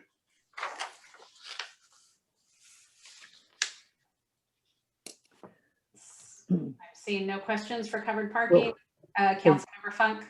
yeah, I know one of the objectives of having some covered parking is the idea that you would have some garage space or visually sheltered space so that, you know, the parking, so that storage doesn't end up just spilling willy-nilly into visibly all over a property. Do we have requirements, or when we do that, do we look at all at what the storage requirements are? This would not alter the storage requirements. They still have storage requirements. And a lot of these folks that comply with the covered parking don't put in actual garages. They just do single post carports, which doesn't include any storage. Yeah. So this doesn't change or alter that storage requirement at all. Okay, thank you. All right, are we good on covered parking? Councilmember Borbo? No, we are not. So Phil, this would completely eliminate the requirement. So there'd be no requirement at all. You talked about, you know, this would enable staff to offer flexibility. Are there any particular alternatives? Would this be a matter of, you know, a developer proposing an alternative to you, or I mean, because you're essentially doing away with the requirement, it looks like. And what would be alternative? Well, in a lot of cases, developers want to provide covered parking because they want it as an amenity. But when they do that, they typically integrate it below the units and garages, and they make that, you know, a space-saving design. But on some of these other projects that are more apartment-like or perhaps more affordable, they simply want a parking area and they want to integrate it with landscape, and they don't want to take up the space with the carport. So we're just saying here, it's the option. And if the project's subject to design review, at that time, it should be determined whether it's prudent or whether it's something that's just an afterthought.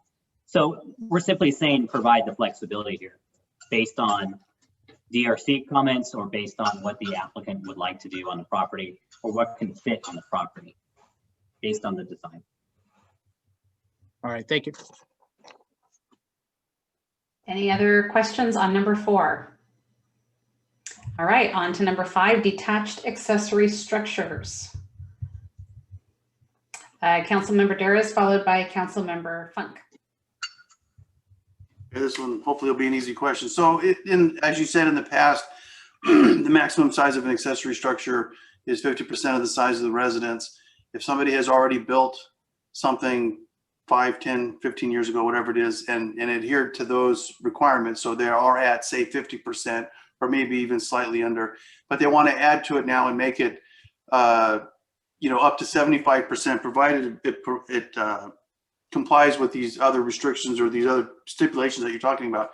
Is it something that would still require to go to the Planning Commission, or is this being proposed as administrative review and because it's in the back of the yard and all that stuff?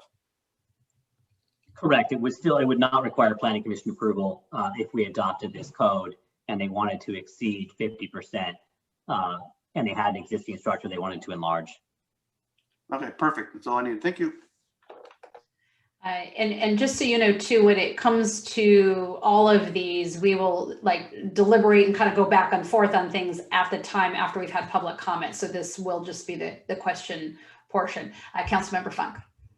Yeah, have we considered in this kind of an ordinance, putting in a minimum 50% or X amount, so that if someone has a very small primary residence, now make it have a tiny home, have a small residence, that they wouldn't be unduly prohibited from putting in, the same kinds of sheds and garages and things that other people put in.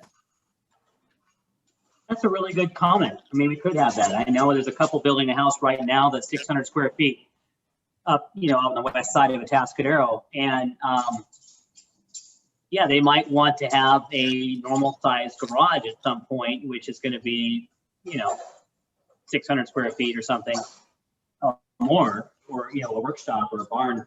So that's a good thought. We could do that. You could say, hey,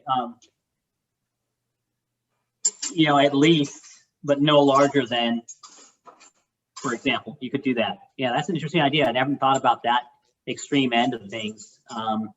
It's not very common that you get a very small house on a very large property, but we are seeing a trend of some of those happening now. Yeah, it just seems like something that we could, with some kind of minimum floor, allow for that. So that you don't get something that's disproportional to the size of those structures ordinarily, but might be, larger than half the house. Yeah. That's all. Councilmember Borbo. Yes, I'm actually very excited about this one because I actually suggested this when I was on the Planning Commission, because I saw how many times, these kinds of things came to the Planning Commission, cost the applicant money, took the staff's time. So this is one of those streamlining things that I think is great. And then Councilmember Funk kind of stole my thunder with that, because that was the other topic.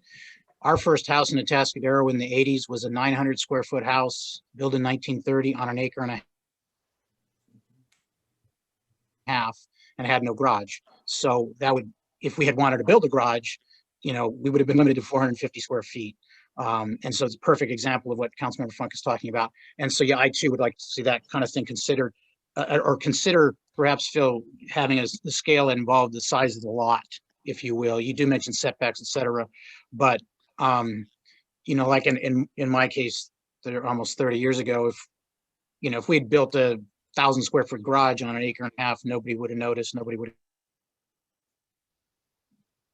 cared. And so, yeah, maybe there's a minimum, or you incorporate, lot size as part of the equation. Might be a possibility. So. Yeah, because Phil, when you look at this slide right here, currently the 50% is required, to have a CUP. But what we're saying here in the report is that, maybe you go up to 100%, you have some of these design standards, and it could be a CUP, it could be an AUP, it could just be, something done at the counter level, which we can talk about when we come back. Yes. Okay. Yes, absolutely. Great. Any other questions? I did have another question. Phil, in a circumstance that arose, I recall there was an instance where somebody wanted to build an accessory structure, and they wanted it a little bit larger than normally allowed, so they'd come through the process.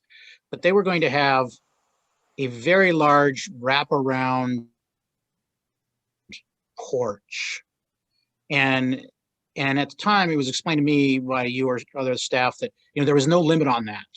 And so what they were looking at was like a 2,500 or 3,000 square foot accessory structure with a 5,000 square foot footprint because of a wraparound covered covered area. So if you picture a barn, but then it's got a 8 foot tall sheltered area out to the side, I am concerned how that is counted. Typically, we look at you could end up area. with an extremely large footprint. Yeah. So we would look at covered area when we determine the size of the structure. So overhangs count. Okay, but I was told, you know, that that was not the case, that, you know, overhangs, like a patio, a covered patio does not count. I can talk to you about that. Okay. Offline. So I just think it's Yeah. consideration, so. Okay. All right, let's go on to number 6.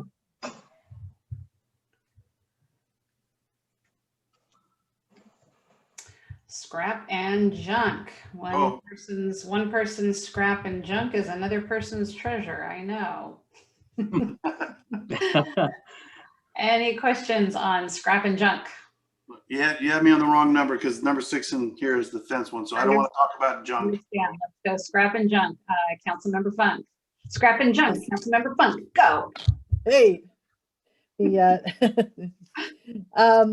no comment on that.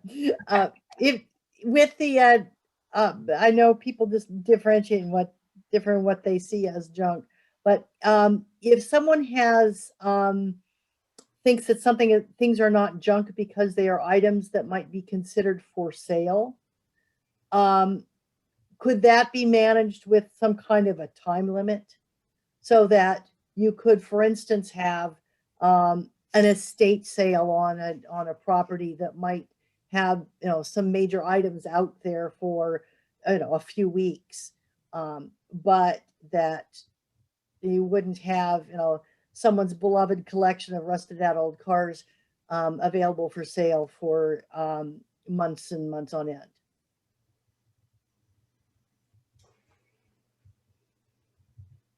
Can that be done? Yes, there's certainly, we actually already have code sections that talk about number of sales and number of days a year you can have sales, and they're limited already on residential properties. So that's something we already separately regulate. So if someone has a number of articles in their yard for sale, technically they're limited to a certain number of days per year to do that. So we shouldn't be combining the two. Scrap and junk should be, you know, its own separate category. So. Okay. Councilmember Borba. Yes, Phil, when are, thinking about my neighbor who used to have 40 or more cars, when are vehicles considered scrap or junk? Or The internet connection is getting bad, isn't it? Oh my gosh. yeah, I'm sorry. When are vehicles considered scrap or junk versus just, you know, vehicles?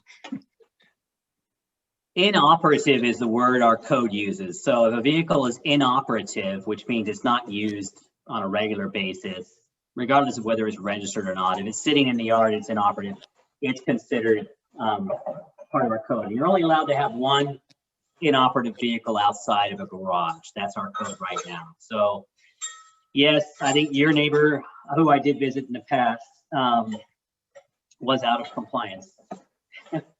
Well, So, I mean, not to guess, I understood. I mean, when the fire marshal visited him, he could pick a key out and start one up. So that, you know, I know. it may have been Yeah, a lot of operable, them, but there obviously are people who have inoperable vehicles. there are, and I'm a car in guy, our city, so you know, a number of them. And yeah. so, okay. Um, And then my other question is regards C trains. I seem to see more C train, I call them C train containers, but you know, the kind of shipping containers, seem to be seeing more of them around. And while they're better than pile of scrap, some people, you know, seem to want to plop them down in their front yard, their driveway on a permanent basis. And, you know, like you've mentioned here, if something's screened, you know, hey, if my neighbor has a junky car or a junky C train, you know, parked on their property behind a bunch of trees and I don't see it, it doesn't bother me. But I think some of these we're seeing around town now are probably starting to bother their neighbors. What is our policy on that? It kind of relates to junk, because some people probably think they're doing a good thing by putting all their junk in a shipping container.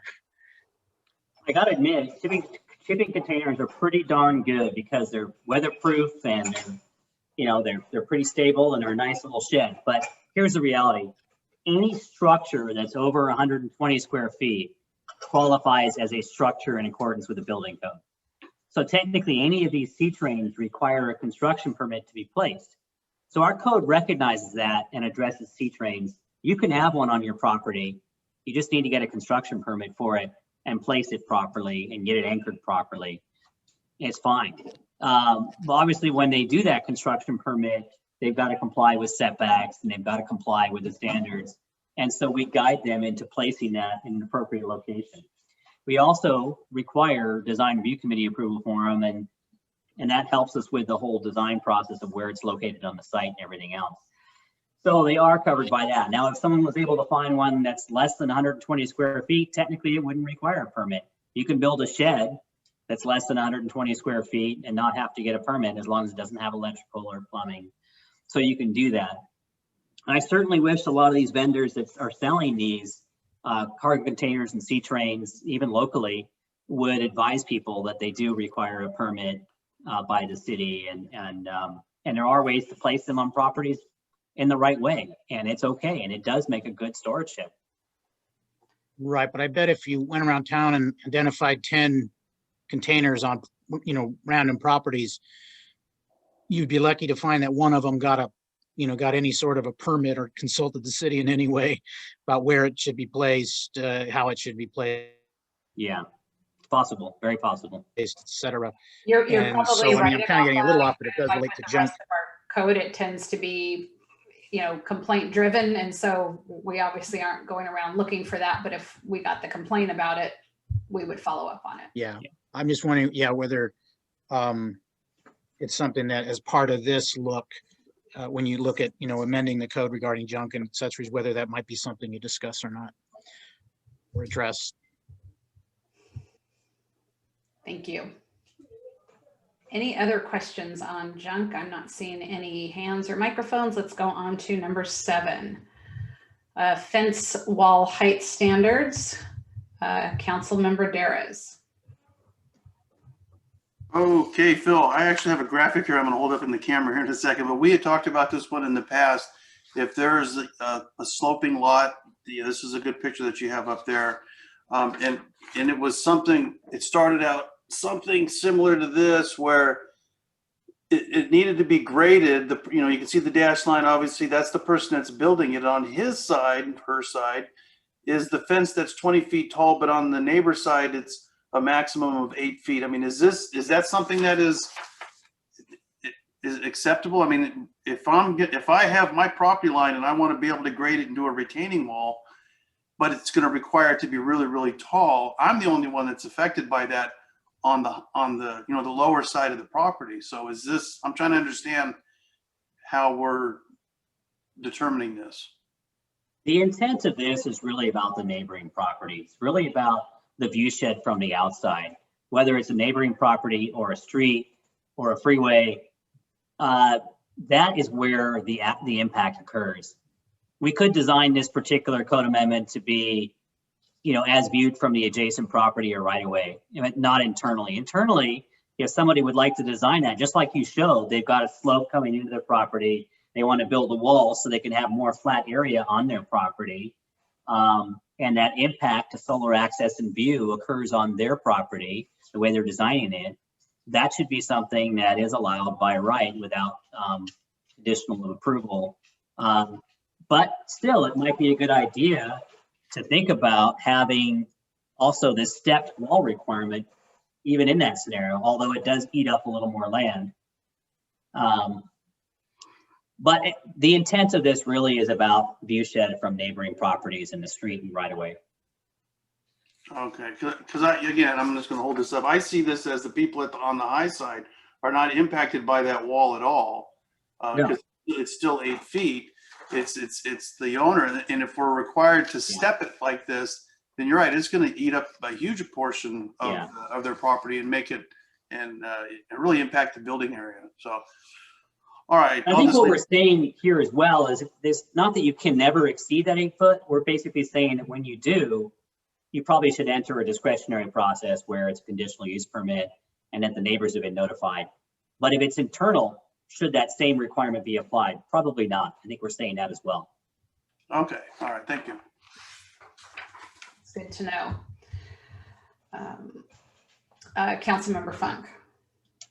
Yeah, we had, within the previous council session, considered a project in the south end of town that involved a large retaining wall across the space between Camino Viejo and El Camino Real, and then topped by a significant wall around a property. That was the Dove Creek mini storage. Does anything in this proposal affect the owner of that property or that kind of that project in such a way that they would need to be notified in advance?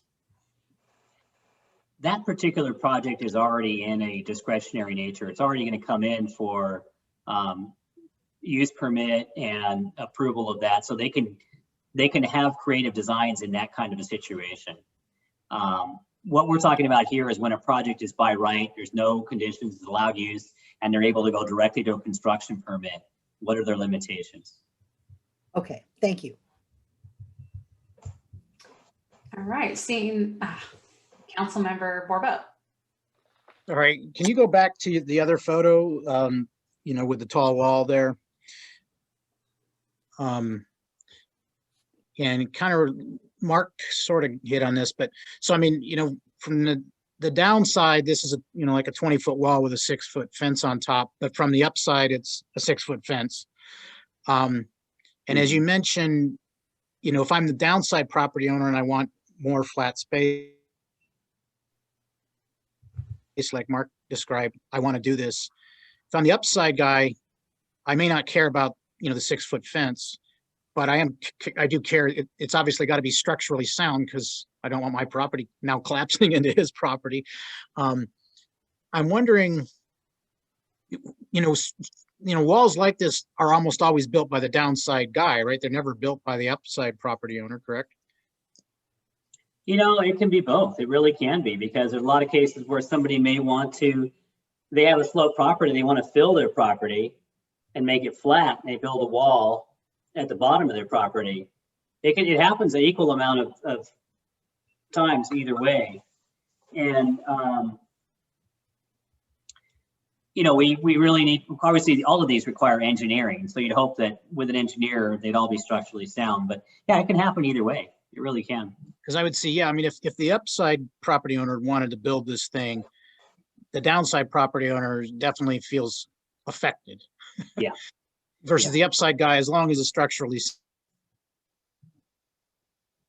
sound, it's like, okay, whatever. Yeah.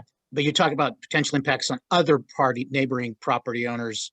So I mean, because in part of me says, you know, I don't see this as a real important thing, and I don't want to limit, you know, the use of downside properties, but it does, there is a potential impact. I'm just concerned about how much extra effort you're going to put to the downside property owner to who wants to do this. Are you looking, you're looking at a CUP, which would require planning commission action, right? Versus an AUP that would just require your approval?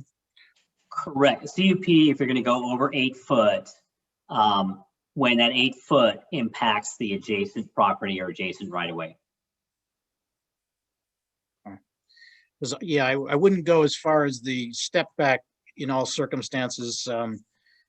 So you know, it's just one of those, it seems like there's, you know, some room for compromise there. I'm not sure how you put it into the code.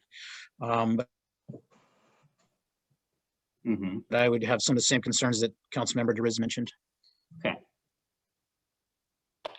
If I may, actually, Charles, you bring up a good point, and Phil, I didn't even think about it from the other direction. I modified my graphic here. So yeah, so now the high side guy here fills it in to level out his property, and then yeah, he does. Now that person does create a tall wall for the low side guy, and I would be certainly opposed to that, because that is building something that's impacting the other side. So I can see where there's a difference. I didn't even think of it from that direction, but that makes perfect sense. That, you know, depending on which side, who's building it and who's impacted makes a huge difference. And this would to me would not be acceptable. you're imposing a 20-foot fence or wall on your neighbor rather than on yourself.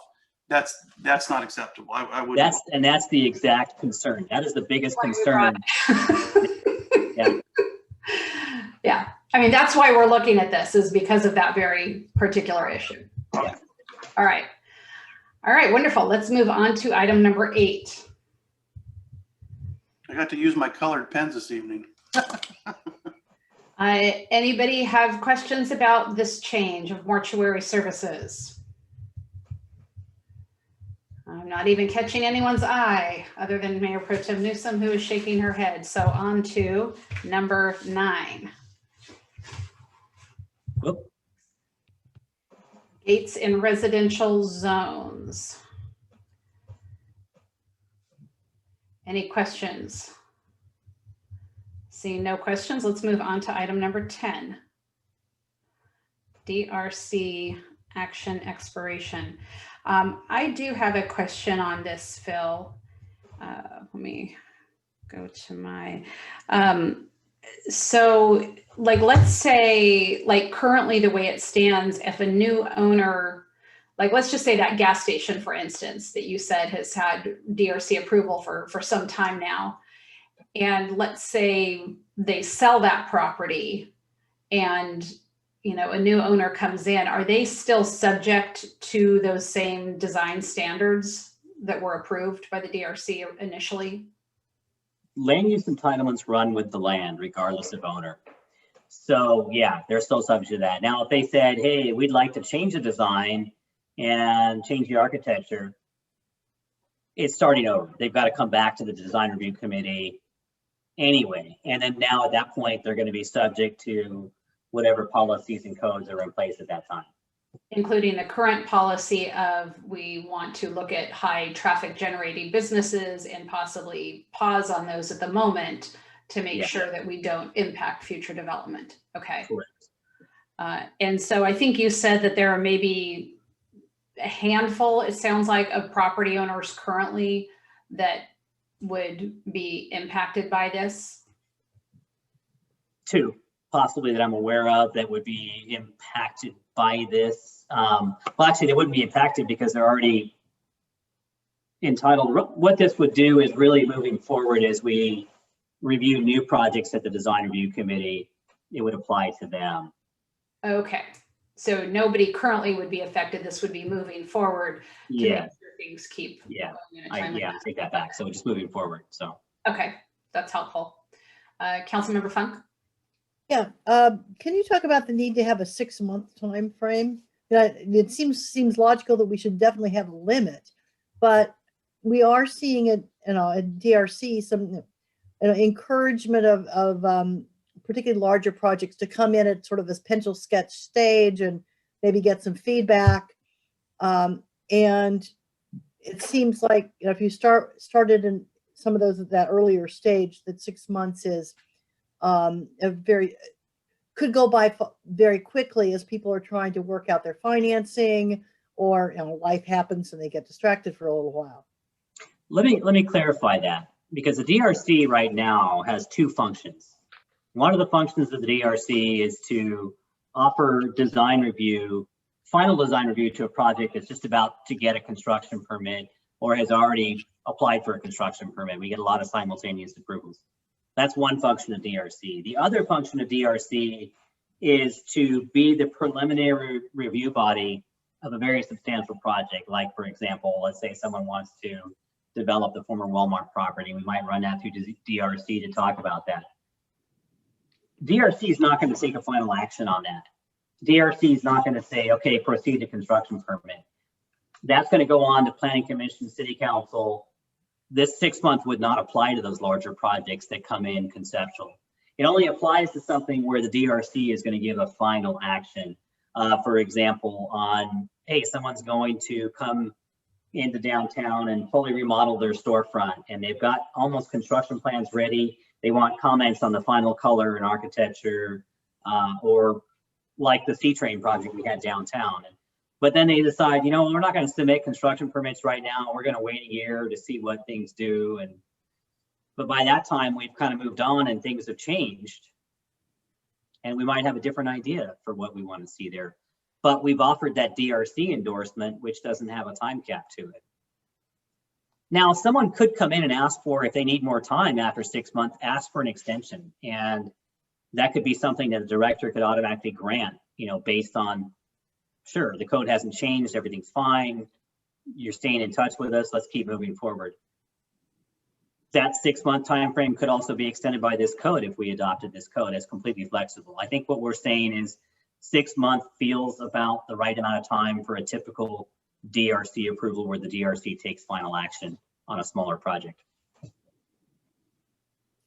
It seems, since life can happen, and I just don't want us to get in a position with people where we're doing a sort of a gotcha, where, if things happen. And that's not, that's not the intent here. Yeah. Yeah, it sounds like they could call and say, hey, we've had a major illness in the family, or something's happened and we need to extend that. And you're like, great, we're, as long, it sounded like from your presentation to us that as long as there's that communication, it's when they kind of like ghost you and you're like, what's going on? Yeah, and then a year goes by and then, and it happens. Right, it seems like they're, if it's going to be a sort of 6 months, that some outreach would be expected, because people might not even think, you have a death in the family or a major crisis and your house burns down or whatever, remembering, I need to call Phil and ask for an extension on that timeline. Yeah, probably not in the top 20. Or a pandemic induced recession. Yeah, little things like that. Well, and actually there's scenarios that I see that come up too, is, I might come to the DRC for direction on what's going to be acceptable on a development, but I don't want to spend a whole lot of money as the owner of the property on the architect or civil engineering in particular. And then once I get direction, then I have to hire a civil engineer. Well, I'm out, I'm busy for the next 3 or 4 months, and then I won't be able to get to it. And, it's going to take 8-9 months just to get civil engineering. So you're not going to submit within 6 months anyway.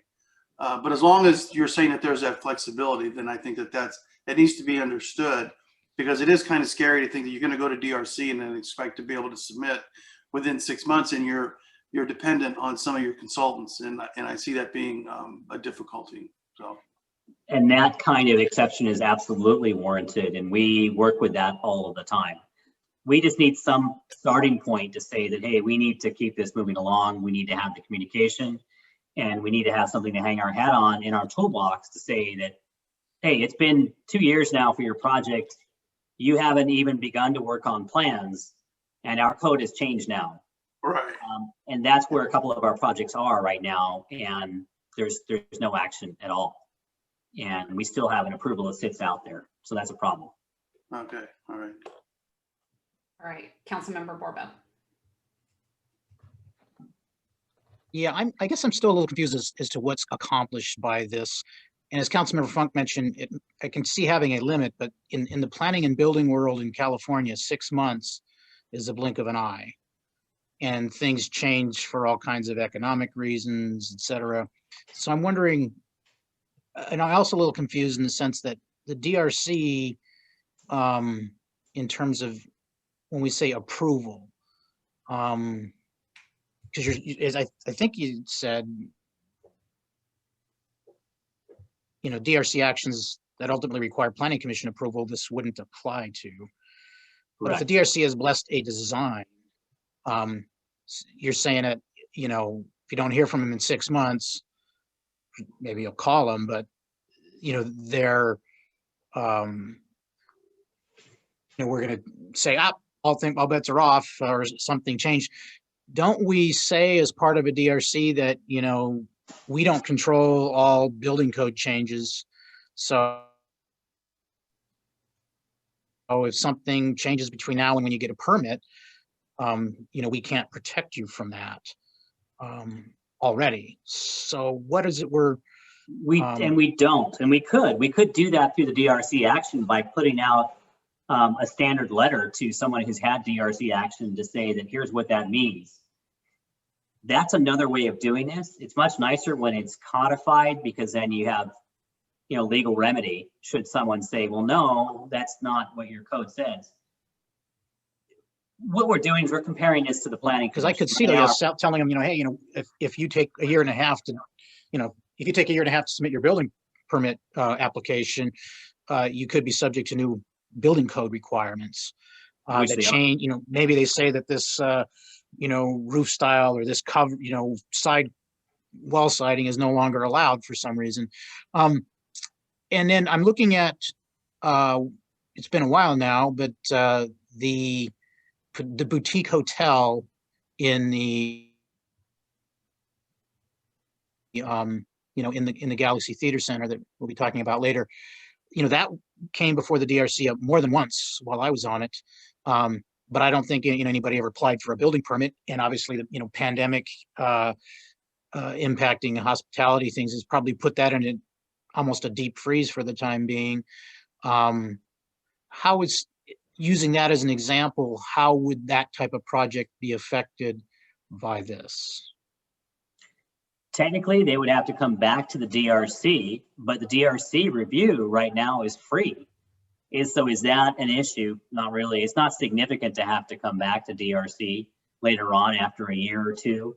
But it's very likely also, if it's been that long, that their operator has changed, their plan has changed. Something didn't work out with what they got approved and they need to change anyway. And you're going to find that that's going to be the case in Colony Square, because the demand for a boutique hotel during COVID in a rural area like Atascadero just isn't there, and the operator dropped out.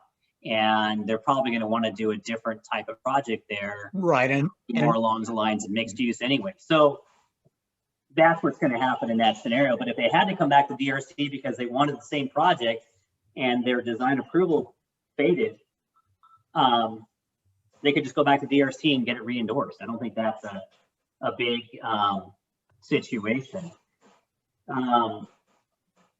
But if we felt more comfortable, maybe that's a year that DRC action is valid, and then they can get an extension beyond that. So I think this is a good discussion on this topic. And so unless there's questions, why don't we leave it there? And then when we come back to deliberate, we can discuss this more and decide where we want to go. Are there any other points of clarification or questions on this number 10 item? All right, seeing none, let's move on to number 11. Planning application deemed withdrawn.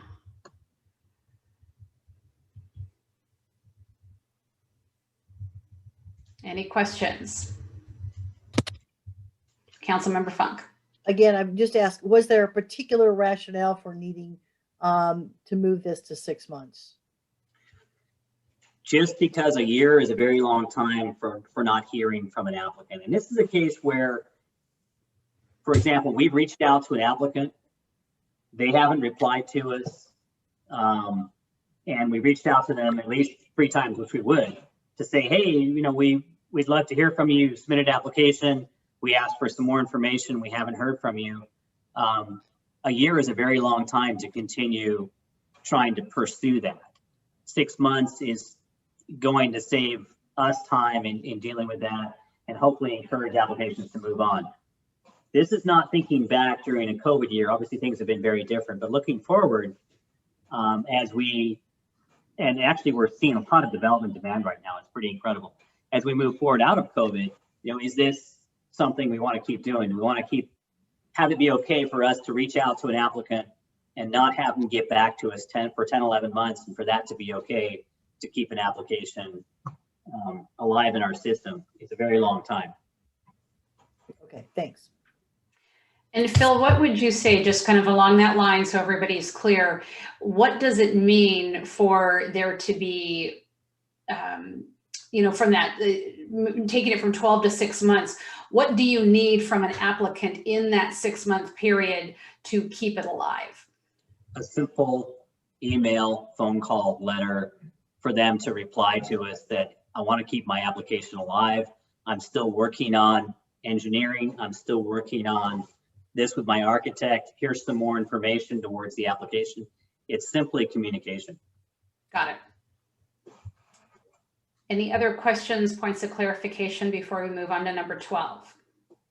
That pretty much covered my question, but when you started to say just an email response, but then you said, you know, they would explain that they're working with their architect or their engineer. What if their answer is just, we've had some issues, working on, we're working on it, but yeah, we're that's not giving fine. up. There doesn't have to be a Adequate? justification, just communication that they're still interested in pursuing it. Thanks. All right, number 12, corner lot clarification. Any, no pun intended, clarification on number 12? Councilmember Borbo. Yeah, is there a minimum? I mean, as you mentioned in your report, we have a lot of unusual lot shapes. I mean, in most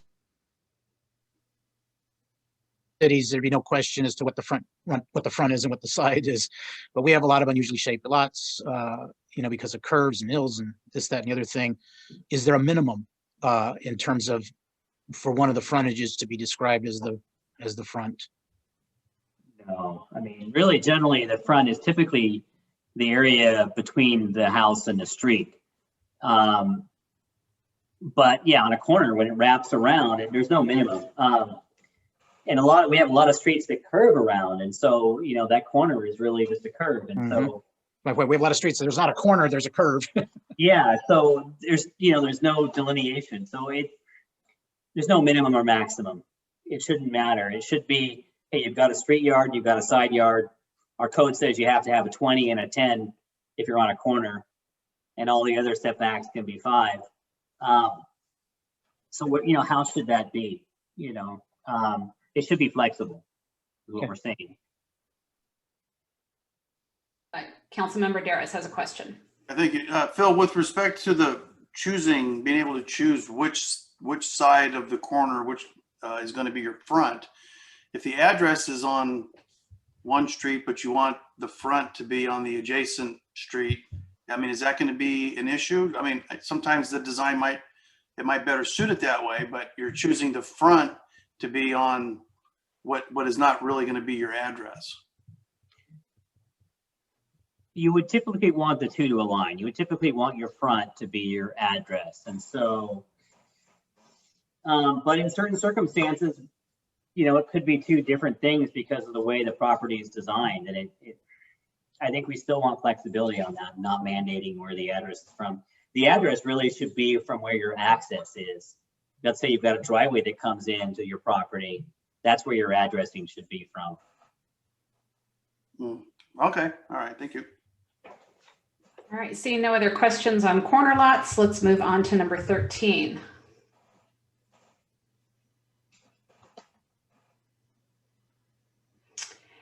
Side and rear setback exceptions. Any questions?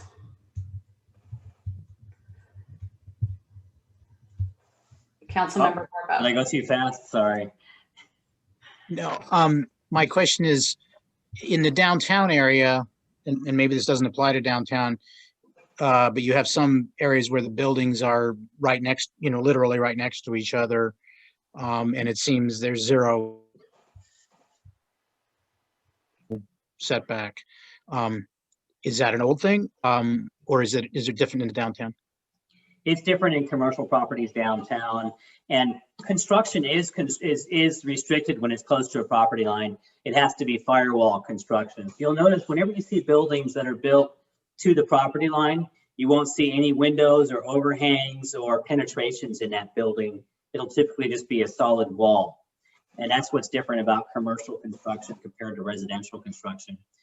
Then there's condominiums, which can all be attached. That's a whole nother form. But this is when we're talking about general, for the most part, residential property where you've got yards at the side, you've got fences, and you've got development happening, and you want to keep some fire separation. Got it. All right, thank you. All right, see no other questions. Let's move on to number 14. Clarifying ground uses in the commercial district. And really, Phil, this is to say Hotel Park was not supposed to be wrapped up in that office use on the ground floor CUP that we did. everything else remains the same. Is that essentially? Yeah, it's really referring to El Camino right adjacent to Laurel Road, Highway 41. We're not wanting to open up a can of worms here. We're just wanting to clarify in the code what it was supposed to say. Yeah, excellent. Any questions from my colleagues? Seeing none, let's go on to the final one, number 15, public zones table. Also seems like something that we don't really have to discuss much unless there's any questions on the public zones table. All right. Excellent. I think we've gone through all 15. So what I want to do now is, because we have been going for almost 2.5 hours, let's take a 10-minute break. Let's come back at 8:30. I will open it up to public comment and we'll go through on those items 1 through 15. If you could kind of have that number or at least the topic that you want to discuss when you come on for public comment, and we will get your questions answered and take your input, and then we'll come back to deliberate. So see you back here in 10.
All right, I think we're just waiting for Charles.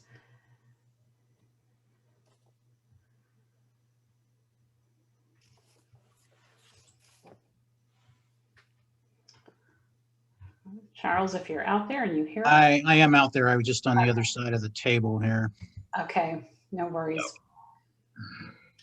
All right.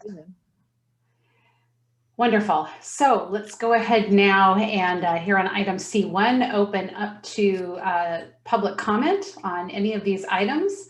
I will look to hands raised at the bottom of the screen. There is that raise hand icon. You can click on that if you are here in the webinar.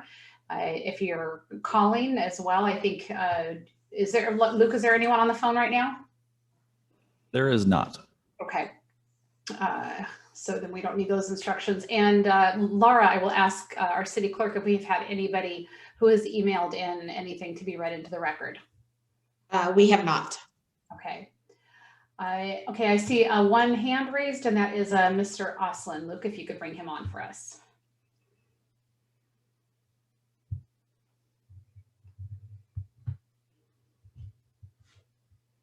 Good evening once again, Council. Jeff Oslin, resident business owner. It would be really a lot easier if Phil could put that back up on the screen and we could go through it in order really quick. It would be very helpful. But number one, while he's doing that, my question is, if you have a couple of acres, is there going to be some requirement for what's ag or what's not ag? That's just a question in number one. As far as number 5 goes, I really need Phil's numbers back up there to address things. Luke, can you allow me to put the screen back? I think when the timer's up, I'm not able to put my screen back up there. Let's see. Okay, there we go. Only because Zoom's a little bit more difficult than having everything right there. Yeah, here we go. Thank you. All right. And Jeff, while Number I got 5. you, I keep missing your calls. I owe you a call back tomorrow. So No worries. Number 5, please. number 5, yeah. Well, then we can go in order from there. If you could blow those back up again. Let's Thank you. Detaches. why don't you go, hold on, it's gonna No problem. figure itself out here. All right, Thanks for your latitude. if I can get there. Let's see. It's freezing up on me. Let's see. Come on now. Oh, going slow. There we go. Perfect. There. All right. Detached structures. The next question I guess I'd have on this, and I think everybody hit on it pretty well, but say you do build a 600 square foot home and down the line you decide you want a 3-car garage. I think we need to do a little bit more cleanup on that because you might be on a much larger acreage. But I think council's definitely in their debate on this on the right track. Number 6. Please. Scrap or junk, I don't know how you designate square feet. I have a problem with this. You know, and I'm just questioning, is this a one-off thing where we have an issue because of one person and we're trying to do this, or is this really a problem? That's my comment to 6. 7 is the wall, I believe, right? Yeah, okay. So let's talk about fence and wall. I'll cite an example. Let's say you're talking a sound barrier or a wall facing 101. I can think of a couple that were just done. I think they're great. And I'm just curious if this is going to be for everything, because 101 might be your property, but at the same time, I think it comes into a sound barrier because I know we just went through this with a potential remodel of a particular place on El Camino Real. And I just not sure if how this requirement really should be worded. So that's that. Number 8. You've got 1 more minute, Jeff. I'll allow you a little bit of latitude because there's Thank a you. lot here, so. No problem. Mortuary Services. This one concerns me, even though we glassed right over it. What about veterinarians that already have that type of service on their property? How do we address that? Because they should be allowed to keep it. They've been there a long time, and if they're expanding or whatever, crematories are already there. So I think we can't just glass over number 8. Number 9. No problem. Number 10. I think the 6-month action is too short. I almost say you need 2 years. I was thinking 5 originally, but I think maybe 18 months to 2 years makes sense, because I know if I was going to do something and something changed, it takes time, and to get an architect to go back and do things, or an engineer, it takes a long time. So I don't know if that's enough time. 11.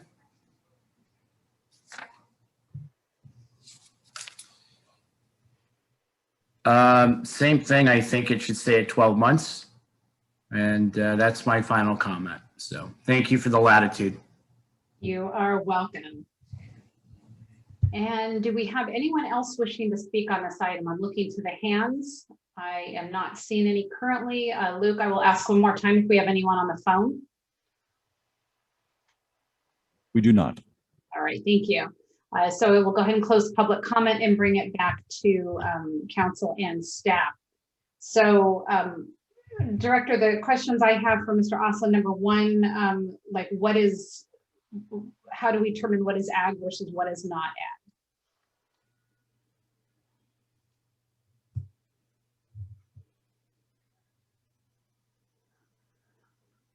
So really what this amendment is about taking the list of items that we have right now in our zoning matrix. For example, there's agricultural processing, there's agricultural sales. They're independent land uses that are allowed in a variety of zones, including the residential zones. If we remove them from the residential zones and add those same types of uses to the ag accessory uses, it's a real clear description of what you can and can't do in those residential zones. So I think, hopefully that answers that question about what's ag, what's not ag. We're not changing what's ag or what's not ag. We're simply taking these definitions that were separate definitions and throwing them into the whole box of accessory uses for residential uses. So none of those things would change at all. It's simply changing where they're located in the zoning, how they're listed, so that someone can interpret that, hey, we're not actually allowing large scale commercial ag as an independent use in a residential zone. And then we get into that box of requiring this farm worker housing. Thank you. And if maybe you could go to the number while we do it. The next question was, what if, gosh, my writing here, what if, he was asking, like, with the accessory units, kind of the question of what if you have an accessory unit and later you want a garage, and you're then building on maybe even well beyond 100% of your original footprint of your home. And then you still can. It's just that that's something that we believe still would fall under that conditional use permit category.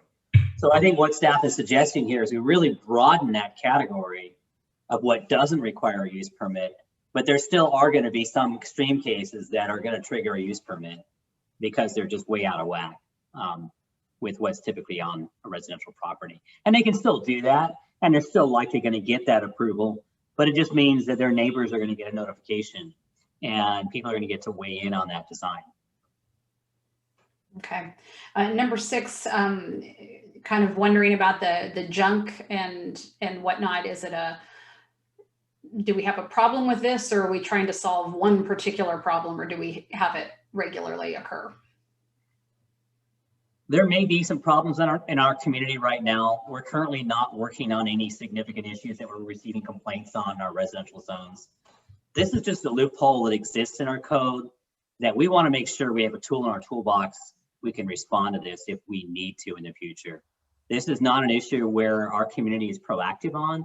We're not proactive on code enforcement, but once in a while, when there are substantial complaints and someone goes way over the limit, we need that tool to be able to say, well, you know, what you've got going on there is not really part of what we anticipate in a quality neighborhood in Atascadero. And, you know, when there's something that's really bringing down the property values around it, and we need to be able to have a tool to work with that, we need to have it. Right now, not having any limit is a little bit awkward, a little bit odd.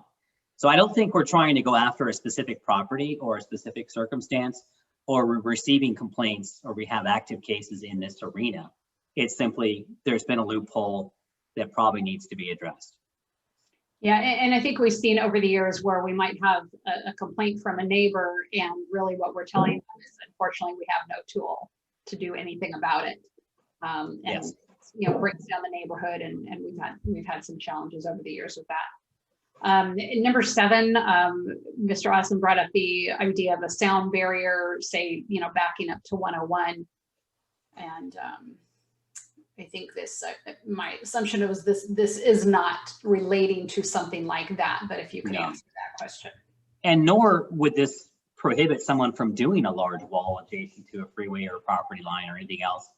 But it just says if they do that, if they're going to do something up against a property line or a right of way, they need to ask for permission for that. And we need to notify the neighborhood to say someone's doing something that's significant here. And right now it's an allowed use, not any discretion. So it's not to say that they couldn't do it in the future either. So it's a very flexible suggestion here. Got it. It's to prevent the ones on the downside ending up with a big, huge 20-foot wall in front of them. And they have nothing to say about it. Yeah. Yeah. Let's see, number 8, his comment about what if there are any veterinarians in that current commercial retail, commercial services zones that have crematoriums. And there is one, we do have a crematorium on North El Camino Real for pets at the El Camino Vet Hospital. I don't think that's a retail zone over there, and they are operating on a conditional use permit. So that's a conditionally allowed use over there. And so that's not going to be in this category. What we're talking about is when a crematory is an allowed use in a retail zone without a use permit, is potentially problematic. Got it. And a veterinarian itself is in a completely separate category than a mortuary service. This definition really applies to a human mortuary service, not to a veterinarian office, which is a different land use altogether, and is something that requires conditional use permits anyway. Got it. Number 10 and number 11, we can go through that when we get there, just his comments on length of time. So let's go back to number 1. And what you're looking for is not this like complete detailed, here's exactly what we want to see, but we're just kind of saying, you know, on something like this, like, yeah, we agree. Or on something where we say, you know, hey, be concerned of this, or we're looking for quality, or just some general, but you're not necessarily looking for specific details from us. Is that correct? Or do you want details? That's right. Well, what we're saying is, first off, should we even bring this back? Staff, you're crazy, don't bring this to us. Or, yeah, we really want to see this back, and here's some general thoughts about how you might want to craft the ordinance to go in this direction. Got it. I think we could all agree that number 1, we probably need to do, from the standpoint that we don't want to end up with, you know, there's not the intention of having farm worker housing in our residential areas. Are there any of my colleagues that have a different view on this one? Are you saying, Heather, that you were saying that this should come back to us? Yeah, I think we need to move forward with this one, yes. We'll move forward with it, yeah, but as far as coming back to us well, never mind. I'm fine with the way it's written up. I'm fine with the way Phil described it. Excellent. I have nothing more to add. All good? All right, so you have enough from us on that, Phil? Great, let's move on to number 2. This one we've talked about multifamily height. I know that some of the things that you mentioned are the ability to have flexibility in design, that we want to, how can we increase quality? You also talked about the possibility of where we could have a step up in the setback, with an increase in height. And so I'd like to hear from my colleagues. What would you like to see in this area? Councilmember Funk. Yeah, I think that we can allow more flexibility in height in order to be able to create things that may actually be higher quality and better living environments that fit better within the neighborhood, because the landscaping's better and the styling is better and so forth. We're not squeezed by the height limit. So I think as we are trying to find ways to accommodate, a future for our younger generation in our community, we can be a little more flexible with this and make it easier to do housing that would be affordable for more people. So I'm comfortable with looking at extending the height limit, certainly comfortable with eliminating the 2-story thing so that people can do a little more in lofts and various things. I certainly would be willing to consider going up a little higher than, the 35 feet or a little higher if other council members wanted to consider it. I don't want to guarantee that because I need to look at that in particular, but I'd certainly be willing to look at the implications of a little bit more height. Got it. Mayor Pro Tem Newsom, followed by Councilmember Daras and then Councilmember Borba. I too think that we should extend the 35, extend to 35 feet. I think a little bit of flexibility, architectural interest in quality is good. Yeah, I'm very happy to see the 2-story restriction being removed so we can potentially get 3 stories in there. I think the increasing the height, I'm certainly okay with that, possibly even going higher. And then I'm considering a stepped system if necessary when we're talking about projects that are close to the property line and overbearing to neighboring things. But that's going to be some tricky wording, but I think it needs to be considered one way or another. But otherwise, I'm happy with this one. I got thumbs up on that. Charles? Yeah, I as well. But to follow on some of the comments made, so I'm comfortable with saying 3 stories and 35 feet. I would be curious though, when it comes back to us, you identify any properties that might fall into the area of concern that Councilmember Deriz mentioned. Do we have any RMF property that is, would butt right up against single family homes or, already established neighborhoods, et cetera? Because that's where I'd have a little reservation about this, but otherwise I'm comfortable with saying 3 stories and 35 feet. And I would agree with my colleagues. I would even be willing to go slightly higher if it meant that we got a little better architectural design. Like I don't want an extra 2 feet to make or break like a really nice looking project. And I would also like to see that step up feature. And it could be that if it butts up against, a single family, or depending upon what the zoning is around at the neighborhood is, that we need to look at that. So does that give you enough direction? Perfect. Yes, absolutely. We can consider all of those things in crafting the language. Wonderful. All right, on to number 3, which you have on the screen, clarifying the residential and commercial zones. And I think this was pretty, there you go. I think this was pretty clear cut. So can we all say a thumbs up on this one?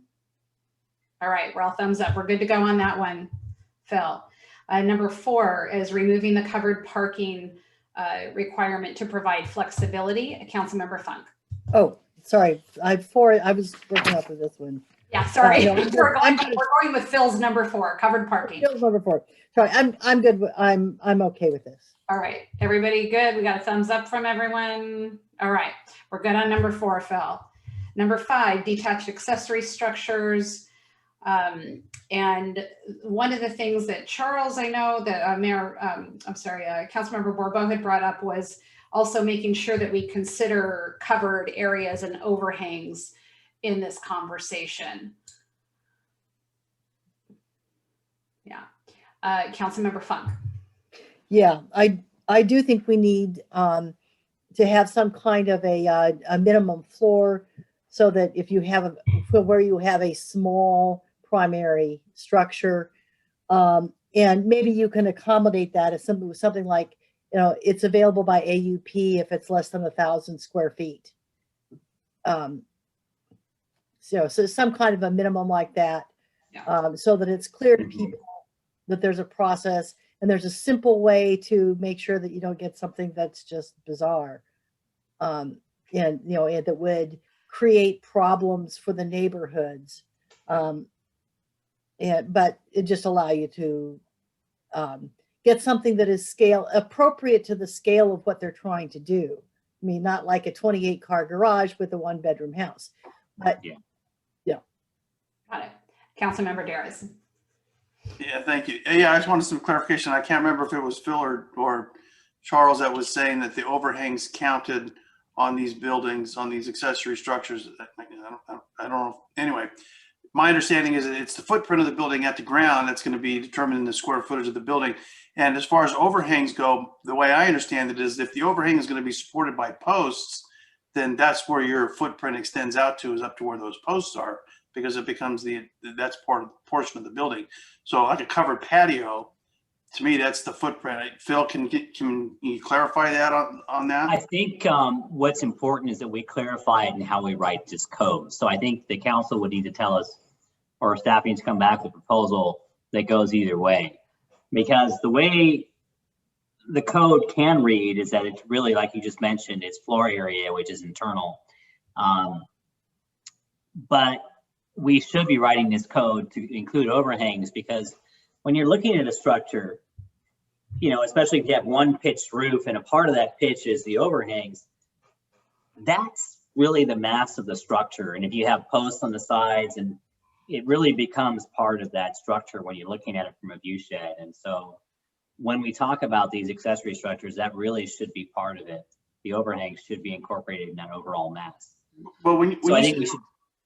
I'm sorry, go ahead. We probably would want to write it to include that. But if the overhangs are typical 2-foot overhangs, that's not going to increase you're not talking about those types of overhangs. You're talking about overhangs that are supported by post and beam out further from the building, like a covered patio type is what you're talking about. Carport, Okay. Porch, not eaves. Okay, that's what I wanted the clarification on. So Yeah. we're good. And Councilmember Borbo.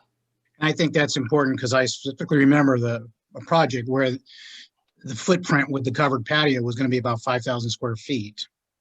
But the interior space was within, I think a CUP was being asked for, so it may have exceeded, the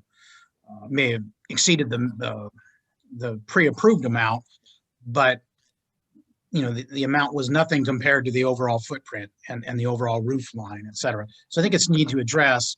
On the other hand, I wouldn't want to say every square foot of covered patio counts. Maybe there should be a ratio or something, because it's not unreasonable for somebody to have, 1,000 square foot ADU or garage and then have, a small patio, covered patio on it. Just not one that wraps around the entire building and is as big as, doubles the footprint of the building. And the other thing I'd like to ask you to consider, Phil, I mentioned is, and it relates to Councilmember Funk's comment about a minimum size, and that is there a way to work into the language the lot size, in the sense that if you have a small house on a big lot, then, maybe you can go over the 100% to a certain minimum size. I don't want to overcomplicate it, but you guys are smart and creative in how to try to work in these intents so that property owners can do reasonable things without opening the door to crazy things. Yes, exactly. In these sort of proposed preliminary standards, we kind of considered lot size when we brought up the fact of conforming lot, because a conforming lot means a lot that is consistent with the minimum lot size standards. For example, in the RS zone, the minimum lot size starts at 2.5 acres and goes up to 10. However, there's a lot of lots that are below that size. They're 1 acre, they're a half acre, they're smaller. But we can craft it in a way that lot size is a part of the ratio. Because once you get up over half acre, it really, there's a lot more flexibility on a structure in terms of it being sort of blending in with the landscape. It's not such an impact.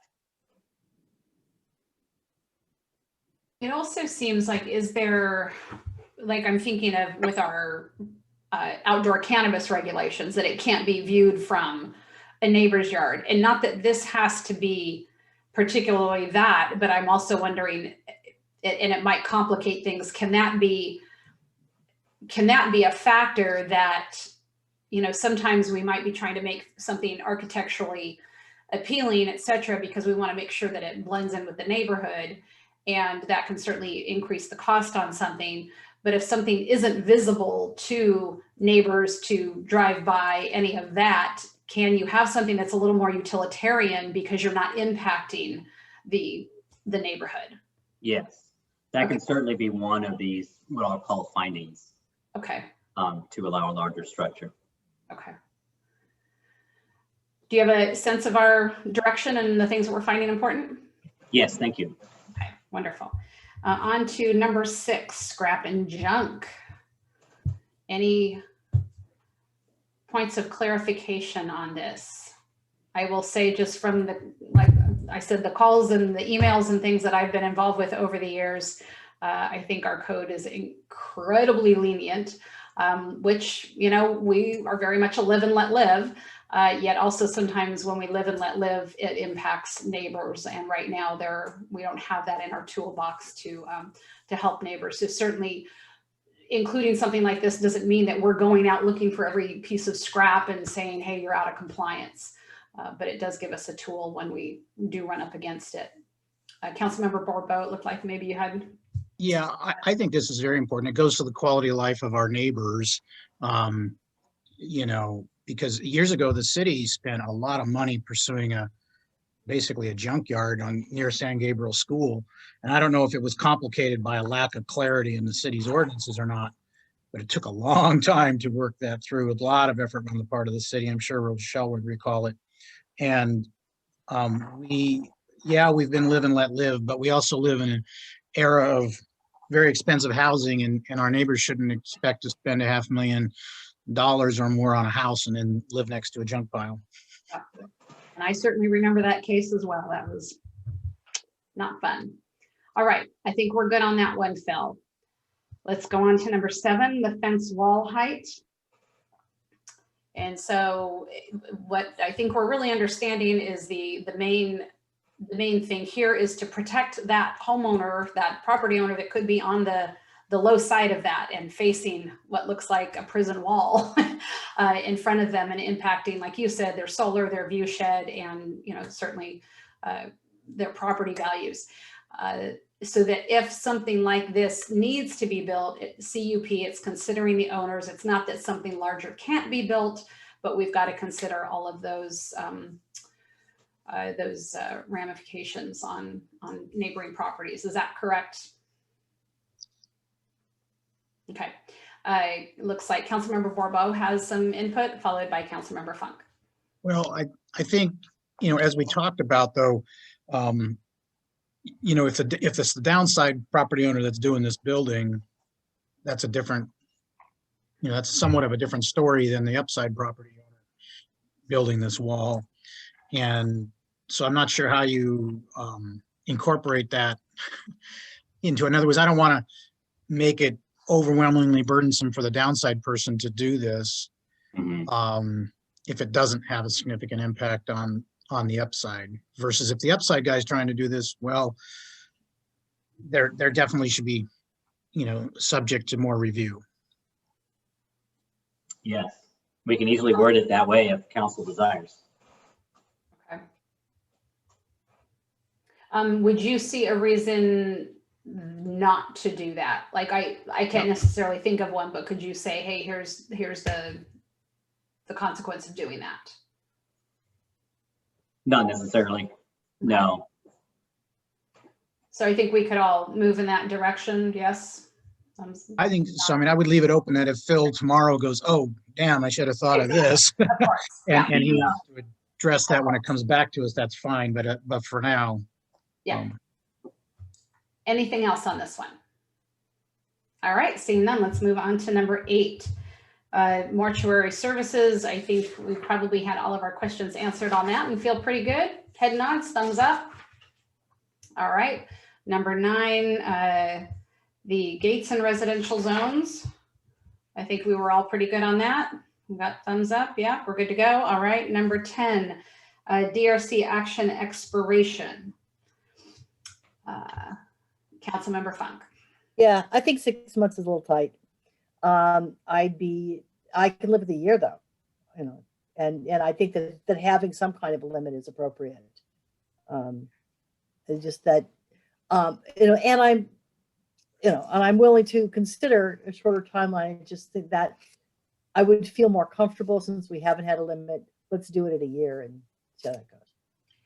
And Phil, could we confirm, I know for the planning commission app, or the planning app, not commission app, deemed withdrawn, that was simply like needing communication of some sort. It wasn't any major action that needed to be taken.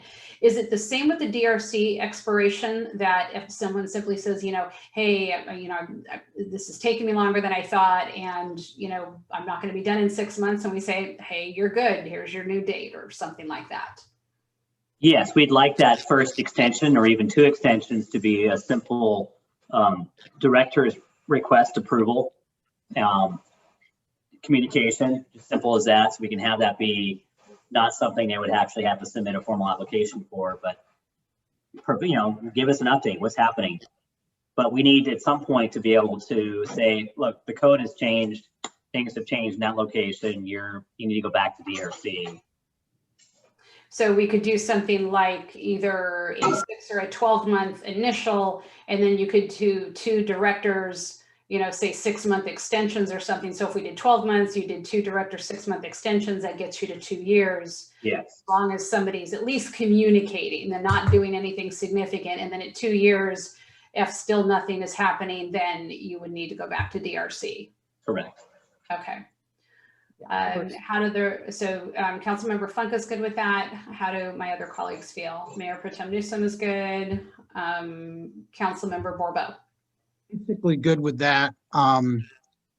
But are you also going to, or, you know, already send them a letter just cautioning them that, you know, absent a building permit, anything the DRC blesses is still subject to changes in the building code? That's something that we should actually be doing as part of our typical DRC action.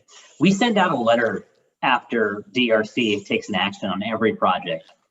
And I think as common practice, that's something that we should, as staff, be doing. We're not doing that now, but I think it's a good idea to continue doing that, communicating that in writing to the applicant once the DRC has taken action. We can start doing that as common practice.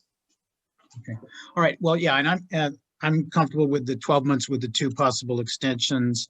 But as you write this up, I mean, if the council, you come back in a couple months after going through planning commission or something, I mean, if we changed it in terms of the way you write it, it wouldn't be deadly to go, oh no, 12 months isn't enough, let's make it 18, right? I mean, you can write it up that quick change of the, I'm good with right now with the 12 months and 2 extensions. All right, so 12 months, 2 6-month extensions at the director's discretion. At 2 years, nothing going on, you know, the action not taken, then they would need to come back to DRC and staff to be sending out a letter. Perfect. On to number 11, planning application deemed withdrawn. And similar thing, so we're wanting to reduce it from 12 months to 6 months to encourage the moving forward, and moving forward is simply communication. Councilmember Funk. I can live with 6 months on this one, because the only action that the person has to take is to answer an outreach from the planning department saying, are you still live with this thing? And that's sufficiently, you know, particularly if we have tried multiple outreaches in different ways. That's enough. Any other? Councilmember Borbo. How much when we say a planning application, how much does a planning application cost? There's a variety of plan applications. It could be someone that submits for a minor subdivision. That might be a $4,000, $4,700 application. Might be a conditional use permit, could be about $3,000 for that application. It could be a major project such as a general plan amendment, which has a much higher cost. So there's a whole variety. They span a long way. It could be just a administrative use permit or pursuing a design review, which has no cost. So they run a wide range of costs. Okay. Yeah, I'm not comfortable with a 6-month limitation. It's just too, I realize as Councilmember Funk said, it's pretty low bar, but you know, if they're not responding, maybe they've got something big going on. And I don't know, 6 months is almost nothing in the planning and building realm. And it wouldn't mean that they would lose their money that they applied for. If we hadn't spent their funds, if we hadn't gone to a hearing, we haven't done public notification, we haven't written a staff report, we typically haven't spent their funds, and we would give them a refund of whatever's due back. Okay. So Phil, can you give That's us good to know. an example for, you know, if like we want to keep projects moving along, have we seen, like, I'm assuming you're bringing this because we've had a challenge where things haven't moved timely, but have they not moved timely because, you know, of, you know, economic circumstances, of issues that the applicant is having, or are you seeing something else that you're really trying to nip in the bud here that we're just not quite understanding? What we're really trying to do is match what the building code has. Right now, when someone gets a construction permit, they need to get inspections at least every 6 months to keep that building permit alive. A planning application, we expect them to continue to move forward with the application and make progress by continuing to make that application complete so we can get it to a hearing. Typically, we like a significant planning application to come in and we've processed it, written report, and taken action all within a 2-month time period, 3-month time period. So if 6 months comes by and we haven't heard anything from that applicant and we've reached out to them, something's really wrong. And that reason could run the gamut. I mean, they've decided, you know, to move on. They've sold the property and they've forgotten all about it. And they're such a big company that they've forgotten they've even applied for it and paid the fees. And we get left with a file, an empty file. So that's really, it's not that common. We're trying to be consistent with the building code, trying to encourage projects to move forward in a timely manner. This is something that can be a little more flexible, obviously, than something like a use permit timeline and some of these other things. This is something that just says, hey, reach out to us and tell us that you want to keep this application alive. Give us an indication that you're continuing to move forward. So it almost sounds like you've had instances where applicants have maybe decided to not move forward and just it fell off their radar, and we're sitting here, you know, trying to follow up and do some work on our end that then we find out we don't need to be doing. Is that what I'm getting? Exactly. We would rather say, hey, we're going to give you a refund and we're going to give you your materials back. And when you're ready to move forward with this, come back and talk to us. Got it. If they're just not going to move forward at all. Okay. Councilmember Darris. Yeah, you know, Phil, I understand what you're saying, and I certainly understand if we're talking about a building permit, getting, you know, because you've got codes, and when we have a code cycle that gets updated periodically, 3 years. So if you sit on it for long periods of time, then there's going to be an issue. Plus, like you said, you got to get building inspections every 6 months. So you have to keep it moving along because you've started the process. But I don't understand the implication of coming, you know, planning, saying, okay, this is what I plan to build. There's no construction drawings. This is what, and then if there's a delay and it takes, you know, 12 months or even 18 months to maybe pull that trigger and get all the consultants and everybody on board to get the, you know, to really seem like it's moving forward. I would agree with Charles that 6 months seems a little short, but I don't understand what, if you can explain maybe what are the implications to sitting on a planning approval when there really isn't any code issues. It's just a zoning thing, really. It's not significant. The reality is, we're not talking about 6 months from the time they submit the application. Typically what happens is someone will submit application, we'll be in contact, we'll exchange a letter or an email over the first 2 or 3 months. And then if they decide to drop off the radar, you know, then they're gone for 6 months. So typically by that time, a year may have already gone by. And so when we have a year time frame, sometimes these things sit for 2 or 3 years. Whereas if we shorten that to 6 months, then that 2 or 3 years might shrink down to a year to a year and a half in total time frame. It's more of just keeping things in check. This is not either way, this is not a significant change. It's just one thing that we thought might help us through the process. Either way, though, I don't think this is a deal killer on any level of matter. Yeah, I mean, I don't see it as a big deal really necessarily either. This is something that the planning staff would then have to essentially keep on their calendar that, hey, we're at the 6 month period for this particular planning. I need to contact them. I mean, I see it as actually adding unnecessary work. I mean, it's not much. It's an email, it's a phone call, but is that, you know? I don't think it's a substantial amount of work being added. It's very, very rare that we'd fall into this particular time frame. What we're saying is we'd like to have a project move forward within a year or so. And, you know, it's 6 months. I don't think it's a hard edge. It's more like, hey, it's been 7 or 8 months since we've heard from you. You know, we typically have a 6 month time frame that we like to keep things moving. You know, and we've given you a couple of notices. It's time to move on. You know, I think that's really the idea. And Director, I mean, the key is if somebody hasn't, I mean, you'll typically do what, maybe 3 outreaches, and if you hear 0 from them, then that's when you just kind of have to say, okay, we're moving on. But if you hear a peep from them, that kind of gets the clock going again, is what I'm understanding. And the important thing to note too is that when someone submits a complete application in the door, and we deem it complete, they're vested in the code that's in effect at that particular time.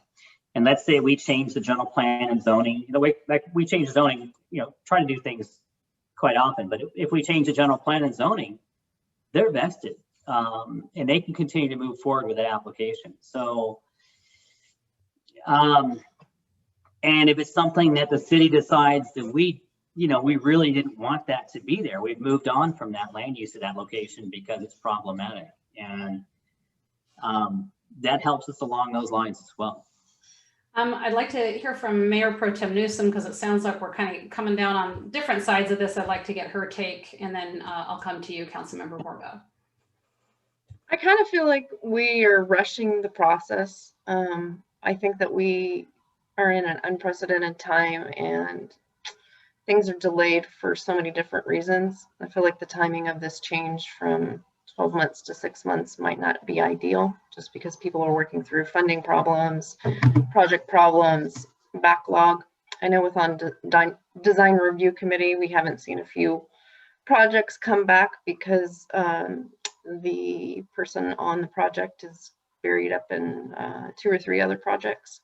So right now, I would be more wanting to leave it still at 12 months.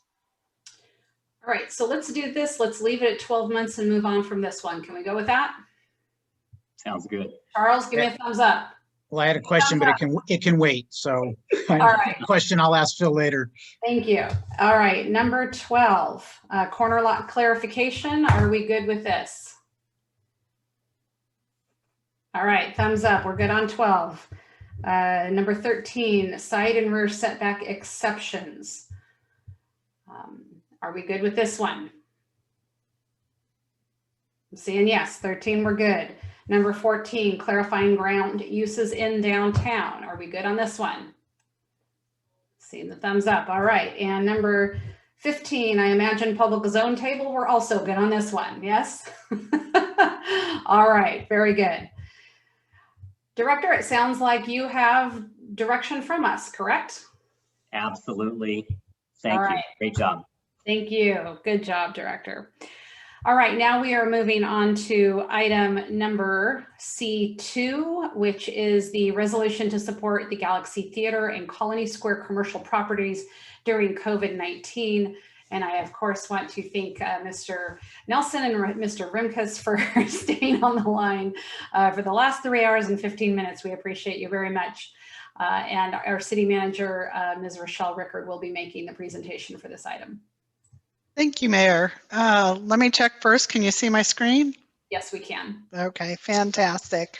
The item you have before you tonight is a resolution to support Galaxy Theater. And really, we're looking at Cinema Square LLC. Both of those are part of the Colony Square. So a little bit of background. Colony Square and Galaxy Theater are obviously a very key component to the economic success of our downtown. When operating, the Galaxy Theater is very popular. We get people, both residents and from people from outside the city, to come and enjoy and watch movies here, go out to dinner, shop, and do other things. So just a little bit of background about Colony Square. Colony Square has multiple property owners, and then on each property there are usually multiple businesses. So El Camino is here, and the blue property in this slide is owned by Cinema Square LLC. And Jeff Nelson, who you mentioned earlier, is one of the representatives from Cinema Square LLC. And this blue, the big blue square there, that is the theater building. That's the building that houses Que Pasa, Slodoco, and Galaxy Theater. Galaxy Theater Atascadero LLC owns and operates the theater. Cinema Property LLC owns the property that the theater sits on. As you guys also know, COVID has had some massive impacts to local businesses, and particularly businesses in certain sectors. Theaters have been closed for just flat out closed for a very large portion of the shutdown time. Restaurants, they've been limiting services and doing all that. So the theaters and restaurants' ability to pay rent has been severely impacted by COVID, and Galaxy Theater, Que Pasa, and others have not been able to make their rent payments. Because they're not making rent payments, this has severely hampered Cinema Square LLC's ability to make their mortgage payments. No rent coming in, they don't have the funds to pay them out and make those mortgage payments. Cinema Square LLC has a loan by a lending group that includes Wells Fargo Bank, CW Capital, Sear Capital, Jeffries Loan Corp, and Wilmington Trust. And that lending group is based in New York, and they are moving to foreclose on Cinema Square LLC. They're also requesting that the property be put into receivership. Obviously, this is of large concern to the city. The city has been working very hard to make sure that we have continuity of business and property owners and everybody to keep our momentum going and building in our revitalization of our downtown and economic development. We've taken a lot of steps during COVID to make sure that our businesses will be successful during this time and be able to hang on till we're fully open and back in business. Some of the steps we've been taking have been working, have been issuing micro grants to small businesses. The city has pushed out information on available grants, loans, and other fundings. We reached every business that has had a business license during this period. And you guys have made some very strong statements that business continuity is the foundation of an Atascadero, vibrant Atascadero economy. So what are we looking at tonight? We are looking for ways to help keep that business continuity, to avoid an absentee receiver or owner of the property. This is a key property here in the downtown. We are looking tonight to assist as much as possible in stalling the foreclosure. That will allow us sometimes to work with Galaxy Theater and Cinema Square, allowing them to apply for grants and look for other funding sources for missed loan and rent opportunities, see if there are other players that could be a help in this situation, if the city could play a role. We really want to make sure. And to make sure that everybody is working together towards those common goals. So in conclusion, COVID's hit certain business sectors very hard, including theaters and restaurants. Galaxy Theater has missed rent payments, and Cinema Square LLC has missed loan payments. Galaxy Theater and Colony Square are important for the reopening of the city and the revitalization of the downtown. And so staff worked with both Galaxy Theaters and Cinema Square to draft a resolution of support. The staff recommendation is that council adopt a revised draft resolution recognizing the significant economic impact on the Galaxy Theater, the property owner, and other commercial businesses as a result of the mandated closures due to COVID-19. Staff did send some revisions, some proposed revisions to the resolution that's in the staff report to the council, and we did post them on the website. The main revisions just had to do with clarifying some things. We wanted to name the lenders in there. We did want to let you know that the lender has filed a suit to replace the owner with a receiver as the property manager. We did want to clarify some language. We didn't want to strongly state that any particular entity was going to apply for the funding. We're not sure what those regulations and rules will be, but we do want to say that everybody is working together towards that. And then there were just some minor amendments to the sections to make it clear again that we're encouraging everybody to seek that funding and work as much as possible together. And with that, I'd be happy to answer any questions that council may have. I do want to clarify that we're encouraging local parties to apply for that funding. We're not encouraging New York predatory lenders to apply for that funding. Just so clear. Absolutely. Yeah. Any questions from council? Councilmember Borbo.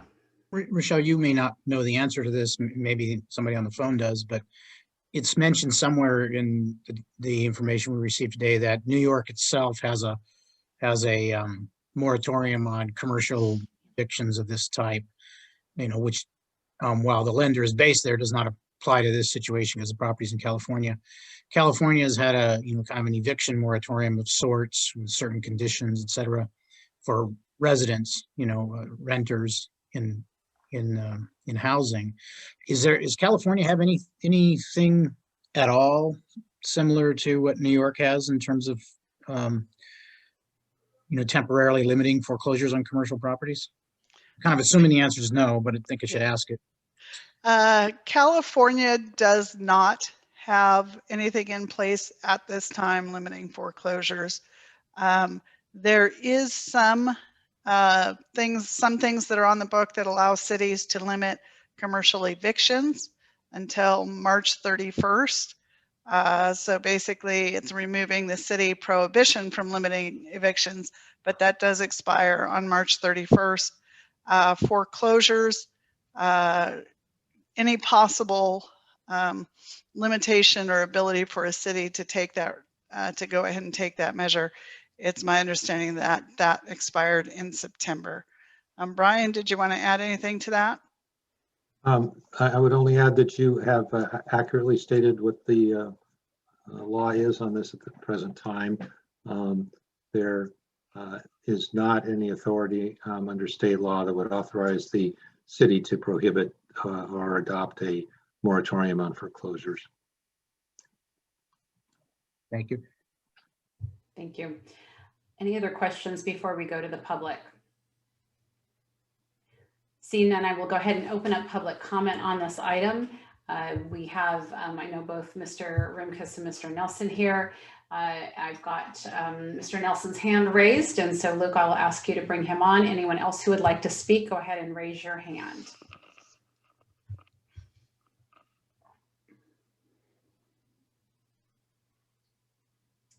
And Mr. Nelson, you are muted. Okay, can you hear me now? Yes, we can. Okay. Thank you very much for taking this matter up.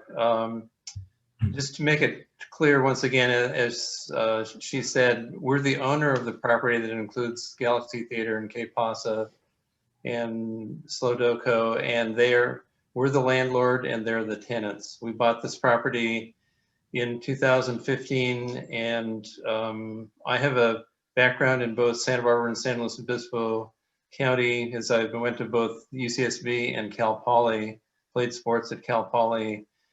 We've owned property in both counties for a long time, and in recent years we decided San Luis County is the future of the Central Coast, not Santa Barbara.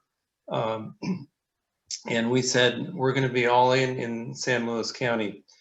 So we bought Colony Square complex 5 years ago that represented really 15 years of our work and represents essentially the retirement income flow for my wife and I.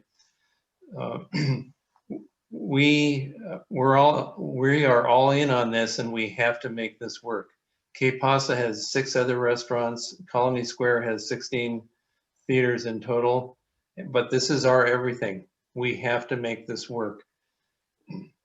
At the beginning of the pandemic, everyone was wondering, lenders and renters and property owners, how long will this last? 2, 3, 4 months? And that was pretty much the assumption originally. And then it went on and on. We gave breathing space to our tenants by not going after them aggressively and seeking rent when they were closed. And that has ended up hurting us. The lender is hammering us because we did not absolutely hammer those tenants.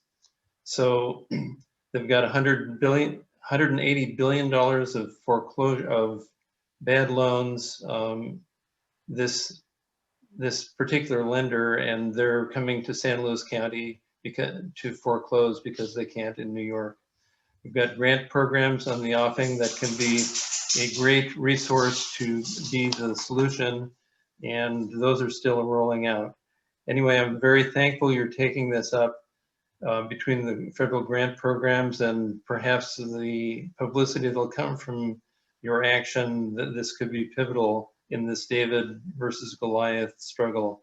We have done absolutely nothing wrong, and really the thing we've done wrong is give our tenants breathing space, and we shouldn't be held as being the 100% responsible for the losses from the pandemic. Thank you. Thank you, Mr. Nelson. Is there anyone in the meeting here who would like to speak? If you want, raise your hand. And I know, excuse me, we do have some public comment that came in via email. We have Mr. Oslin.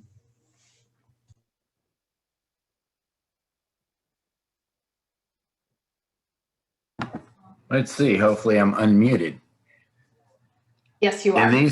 Thank you. In these circumstances, I think our council and our public of our city should be supporting the action of the David and Goliath. Wells Fargo is notorious for things of this nature. I'm going to call them out. They're like B of A. They're horrible. And, you know, we have tenants that can't pay rents. We have property owners that can't pay mortgages. And until things get back to normal, there's no way out. So anything council or our residents of the City of Atascadero can do, or our county for that matter, to show support to keep a movie theater in our downtown, keep business rolling, keep people going to restaurants and shopping in our city, possibly staying in a hotel or any of that in generating tax revenue, we need to be on board with. Thank you. Thank you. And I do see Mr. Rimkus.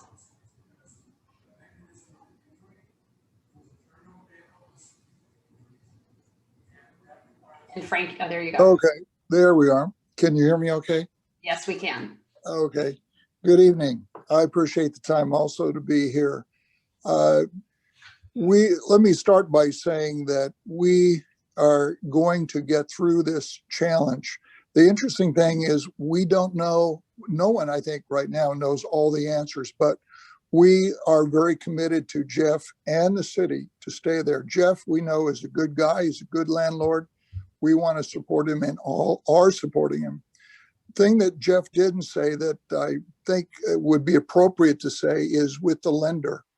The particular type of mortgage vehicle that the property is secured by, that lender, that structure, if you will, is impossible. Not more than likely not possible. It's impossible. They're very, it's not negotiable. Therein lies one of the main problems. And so we at Galaxy are looking to explore with Jeff and with the city all the opportunities to be able to make sure that the viability of the property and the future of that theater and the center continues to grow. By way of just a quick snapshot, come March 5th, the theater will be 10 years old exactly. And during that time, that theater we've seen about 3.8 million visitors through our doors and into the downtown area. So we're very proud of that. And we're also proud of the reputation that that's been built and we've helped to build. And that is, a lot of people look at it as not Galaxy Theaters doing business in Atascadero, but rather it's Atascadero's Galaxy Theater. That's a subtle change of words, but it's a powerful definition. It's a powerful meaning. And we're very proud of that. So I would relinquish any comments that I have from here and just open it up to any questions. Thank you, Mr. Rimkus. We will do the rest of the public comment, and then if any of my council members do have questions of either you or Mr. Nelson, I'll go ahead and allow that. So let's move on and see if there's anyone else on the call, and then Laura, I will ask you to read any public input that we've received via email.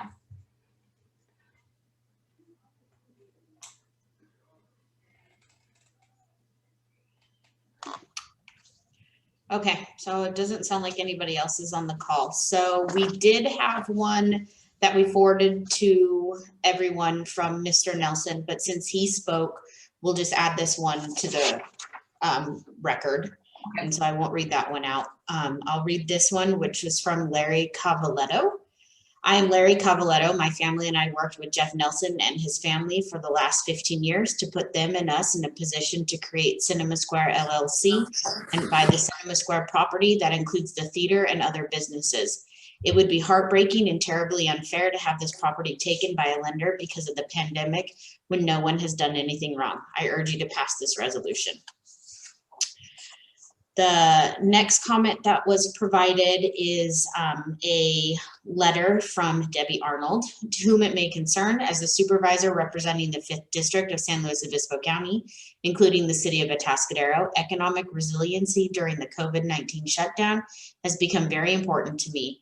It has come to my attention that the property owner of the Galaxy Theater, located in Colony Square, is hoping to delay the foreclosure process of this key property in downtown Atascadero. I understand that this business property is qualified for SBA grants for businesses that suffered a 90% reduction in revenue during COVID-19 closures. It is also my understanding that the property owner has tried to work with the lender to delay payments until grant opportunities are exhausted. The Galaxy Theater has been closed due to COVID-19 for all but 3 days over the past year. This commercial property is vital to the success of the Colony Square, a property of great importance to the economic well-being of downtown Atascadero. It is my hope that the lender for the Cinema Square LLC property, site of the Galaxy Theater, work with the property owner as they seek grant funding to meet their financial obligations. At a time when many businesses are struggling through no fault of their own, we need all economic partners working together, including the banking community, to ensure an economic recovery in San Luis Obispo County. And the final comment received was from Assemblyman Cunningham. Mayor Moreno, I have recently been made aware that the Galaxy Theater located in Colony Square is in danger of going through the foreclosure process from their lender, a Wall Street lender in the state of New York. The property owner is seeking to delay the foreclosure process to allow for the application and award of grant funding, and is seeking city support to encourage a delay on the foreclosure of a property that has been substantially impacted by COVID-19. The Galaxy Theater is one of the most significant tenants of this complex and provides the largest portion of rental revenue for Colony Square. During the pandemic, Galaxy Theater, to no fault of their own, was unable to pay rent. According to the property owner, this loss of revenue significantly impacted the owner's ability to make mortgage payments on this portion of the commercial center. The Colony Theater and the rest of Colony Square is the hub of the downtown area and vital for the growth of the city of Atascadero. It is imperative that the theater be able to survive the COVID-19 pandemic and return to opening as soon as allowed. Earlier this week, the legislature passed SB 87, a bill which I co-authored that would create a grant program specifically for small businesses impacted by COVID-19. If given the time to apply for and receive funding via this new grant, the Galaxy Theater could have enough funding to help pay its back rent and keep the property out of foreclosure. The New York lender is prohibited under New York law from foreclosing on any New York properties, so is taking its opportunities out of state. This lender has no idea of the importance of this theater to the survival and recovery of the city of Atascadero from this pandemic. Many grants, state, federal, and local, are newly available that would remedy this situation if given a chance for the process to complete. This includes the Shuttered Venues Grant. I am asking that the lender work with the tenant of the Cinema Square LLC and refrain from foreclosing on the property during this pandemic until the grant funding process has been given a chance to play through. New York may not know how important this theater and commercial center is to our city of Atascadero, but we realize its critical impact on the entire downtown footprint. And again, that was from Assemblyman Jordan Cunningham. And those are what I've received. Thank you. And I will ask, before I close public comment, do we have any questions of either Mr. Nelson or either Mr. Rimkus in terms of us being able to pass this resolution tonight? And I apologize, the other letter I received was Jason Nelson, not Jeff Nelson, so I will read it into the record. Oh, okay. Hang on, let me go back to it. Okay, here we go. Hello, my name is Jason Nelson. My family owns the Colony Square property. I assist in managing the property along with Pacifica Property Management. The collective work to acquire the property represents 15 years of efforts. As the theater has been shut down by state law since mid-March, they've been unable to pay rent since then. The lender of the property is now moving towards foreclosure, which would be the first pandemic-related foreclosure in San Luis Obispo and surrounding counties. Hope is on the way for the movie theater, as the last pandemic relief passed included funding for theaters and other public venues shut down by the pandemic to be able to receive funds to pay for back rent and allow the theaters to open again once it is safe. Please pass this resolution to assist us in our efforts to stabilize the property, as a grant funding is on the horizon and shows great promise. Thank you for your consideration. Thank you, Laura. I'm seeing no other public comment. Do any of my council members need to ask any questions of anyone in the public before we go to deliberation and making a motion? All right, seeing none, I will go ahead and close public comment, and thank you to, of course, all of those that wrote in, and thank you to those here tonight who spoke.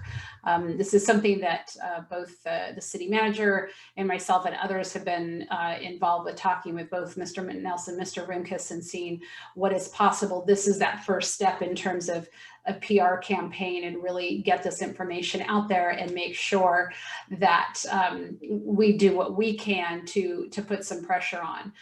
And this is just a first step. Hopefully it is a successful one, but we will do what we can to be working with both Mr. Nelson and Mr. Rimkus going forward. Do we have any questions or any comments before making a motion? Councilmember Funk.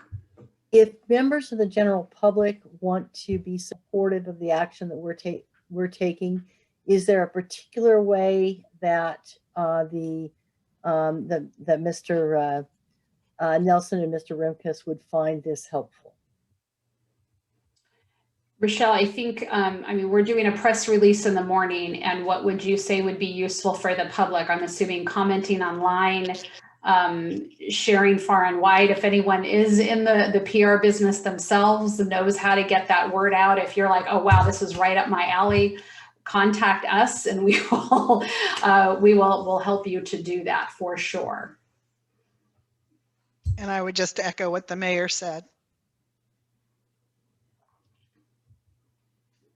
I think this is no holds barred here. I think for all of us, and I'll go ahead and make the motion. I think for all of us, we feel very strongly, all the words that have been said, we agree. And I will say that if I could do a moratorium on foreclosures, if that was legal, I would, because here we have venues who have, due to no fault of their own, been required to shut down. And now an out-of-state lender is saying, well, we're going to come and foreclose on you. And that's, I can't say those words publicly, but that's unacceptable. And so we will do what we can to support both Cinema Squares and Galaxy and make sure that we keep Colony Square going. Mayor Pro Tem Newsom, I saw you. I'd like to second that. We need to do what we can to keep our business here. Great. So motion by Mayor Moreno, second by Mayor Pro Tem Newsom. Roll call, please. I just want to make sure this is for the amended. The amended reso, correct. Councilmember Borbo? Yes. Councilmember Daris? Yes. Councilmember Funk? Yes. Mayor Pro Tem Newsom? Yes. Mayor Moreno? Yes, ma'am. Motion passes. Thank you.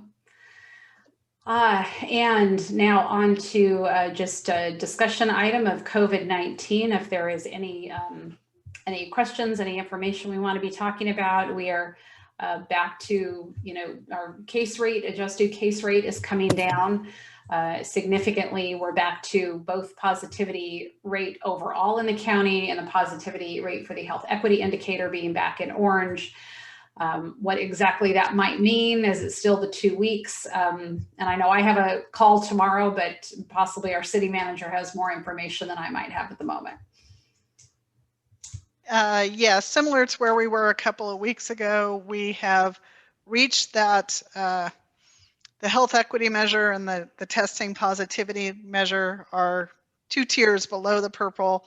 If we can maintain that for 2 weeks, at the end of the next Tuesday, if the numbers are the same or better, then we can go ahead and move into the red tier. And so that would be great.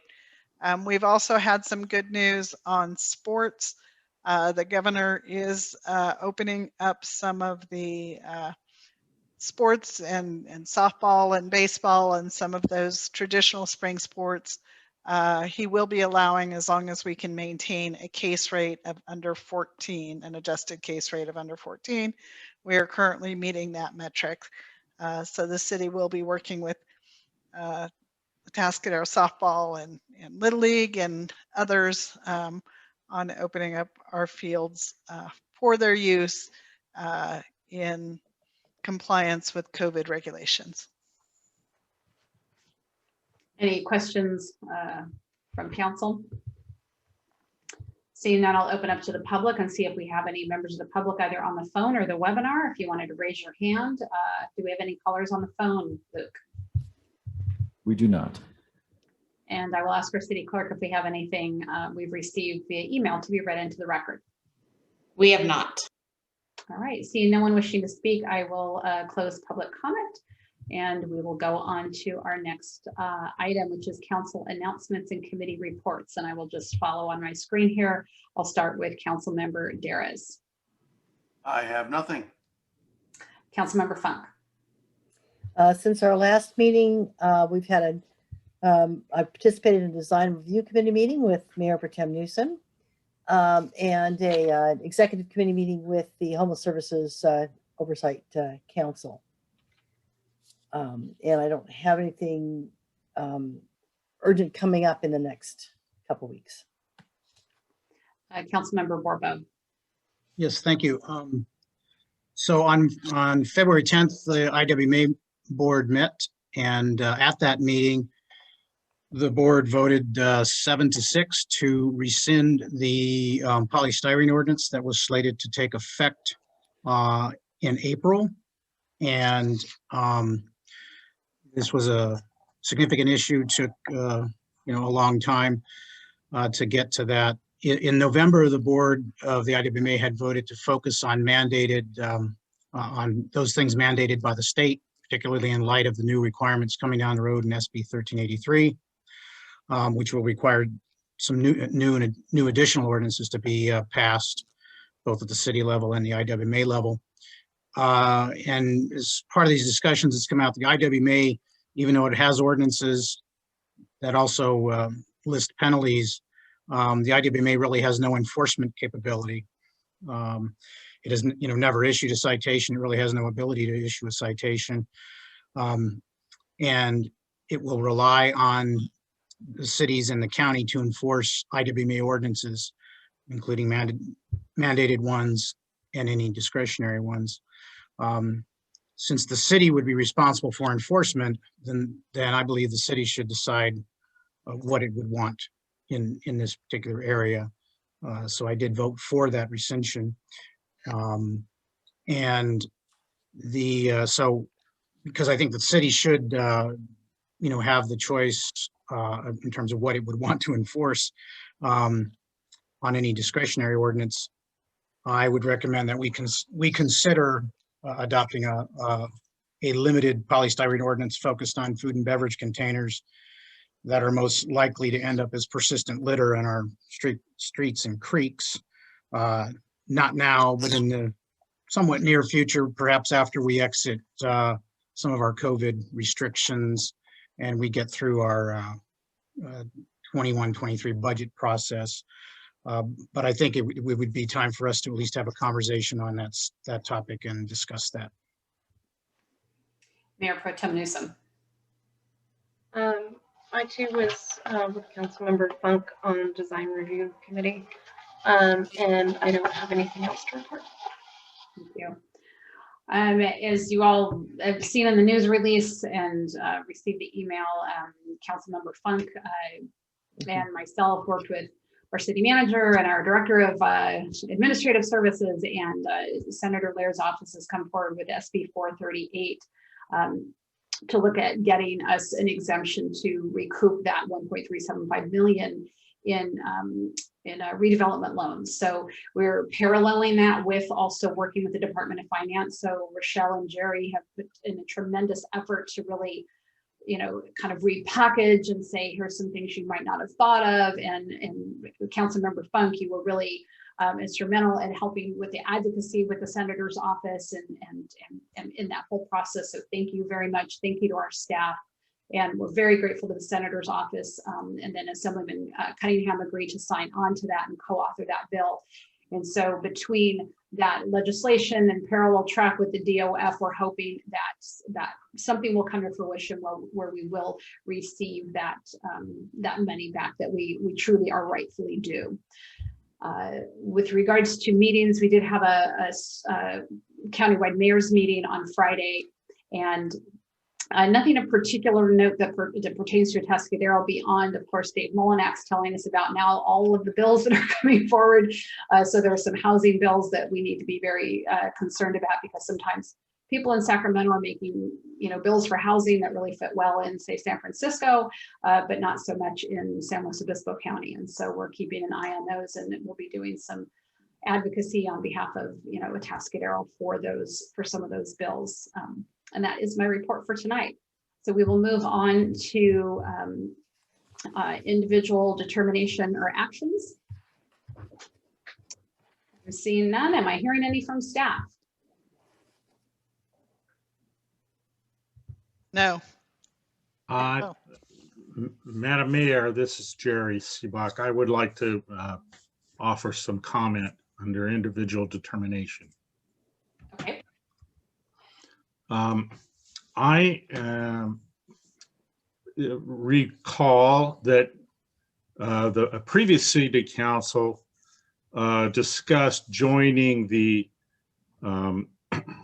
Central Coast Community Energy Program, JPA, and decided not to move forward with that. But some time has passed now, and it's a different council. And I believe, and I'm calling on your council to take another look at that, have staff maybe do a little more work. Let me explain why I think it's appropriate to reconsider that decision. That in the time that has passed, the cooperative has been very successful. It has grown. All of the other incorporated cities in San Luis Obispo County have signed up, other than Atascadero. As far as I know, they and their citizens are generally happy with the results. They have been receiving a 3% rebate on their energy cost, those of the residents and businesses that opted into the program. And that's another point. This does not require our city attorney pop on, so I'm wondering if that means something. I was just gonna interject. I didn't want to interrupt, but this is an item that is not on the agenda. What the council can do, if there is an interest in having a discussion on this subject, you can add it to a future agenda item. Well, I was hoping that you would let me explain why I think you ought to put it on another agenda. And let me just say this. You can certainly do that. You can explain why it should be added to an agenda, but all I'm saying is that it wasn't on this agenda, so the scope of the discussion needs to be somewhat limited. Okay. Well, I have tried very hard as your city treasurer to limit my input to your council to when I'm asked for input. But also, if I offer anything, I try to stay in the financial area or fiscal area. And I do think this has that relationship because the city itself is a pretty large user of electrical power. So, you have your ball fields, your city facilities, your sewer treatment plant, and your pumps. So you would stand to save a substantial amount of money, give the city a little bit of budgetary relief. The Atascadero Water Company needs a lot of power to pump water and treat it. Anyway, I understand there's concern about liability, shared liability, joint and several liability in these JPAs, but I would point out you're a member of a number of JPAs that have joint and several liability attached to them. The largest one I would suspect being your insurance JPA, which is there for the very express reason of sharing risk. So I would say in this case, you would be sharing your risk with all the other participants in this JPA. And many of them are quite a bit larger than the city of Atascadero. So I think my view is the benefits outweigh the risks, and it offers the citizens the option that they don't have now. So that's my request to you, and so take it for what it's worth. Thank you. Thank for you, the Mr. time. Seebach. I will ask Mr. Pirrick. I now have somebody's hand raised who wants to address that because it wasn't on the agenda, though. Can that? No, I don't think so. I believe that Well, it's not that I don't think so, it's I know so. This is not on the agenda. What the agenda does say under individual determinations, and certainly the city treasurer is allowed under your individual determinations to, and here's what it talks about is, the council members may ask a question for clarification, make a referral to staff, or take action to have staff place a matter of business on a future agenda. So that's what can be done under individual determinations. I do know that there have been times when there will be a specific topic that is added to your individual determinations. I've seen that done in the past, which was on my advice, so that it would be an item that's the public would know would be discussed. And that's the whole purpose of having an agenda, is so that the public's aware. I do not believe it'd be appropriate to have further comment or discussion about this item other than a direction to staff if the council wishes to have that item brought back to a future agenda for discussion and or action. Thank you. Do we have 3 members of the council that want to bring this back to the council for discussion or action? I would like to see it come to the council. It was difficult last time that we did not have it on as a regular agenda item where we could actually have the full discussion, and we were previously limited by exactly the concerns that our city attorney has just addressed here. So I think I would encourage us to bring this back in a stated way under individual determinations and have it and bring it forward. Maybe maybe not right now. Maybe in the second March meeting. Look at discussing putting it on the agenda. The way you just stated it is the way we had brought it back, was under individual determination and had hours worth of conversation and public input and questions. So that has been done, just for clarity for the record. Is there anyone else who would like to bring this to the agenda? I would like to have this topic brought back for formal discussion, but I would want to wait because the cities that are implementing it now, I think it'd be helpful for us to, be able to hear from them about their experience. So, I mean, I would look more at actually like an April or May timeframe, but I definitely, feel this topic warrants a formal discussion by our city council, even if the council ultimately elects not to go that direction. Agreed. I would agree with Charles on that as well. I'm just going to echo what he said. So you all feel that during budget cycle, let's go ahead and agendize this and have staff do all the research? Or are you saying put it under individual determination and we're just going to have a 3-hour meeting for that portion of it? I mean, we will take away from a significant amount of work that's going on. So I just want to make sure that that's what you 3 are saying. I think that it's a timely consideration as we are working with budget, that we have staff reportments from 6 other jurisdictions to pull on, that the staff can adapt to Atascadero. So it's not that they have to do a large. The city manager is shaking her head to that. You have to do something. Right now, your staff is at over capacity. If it was a normal budget year, that could be possible by working even more overtime. But I don't know that there's enough overtime or hours in the day period to do that and try and do this more robust action plan that we're talking about because of the new D20 funds and trying to address the strategic priorities and some of those things.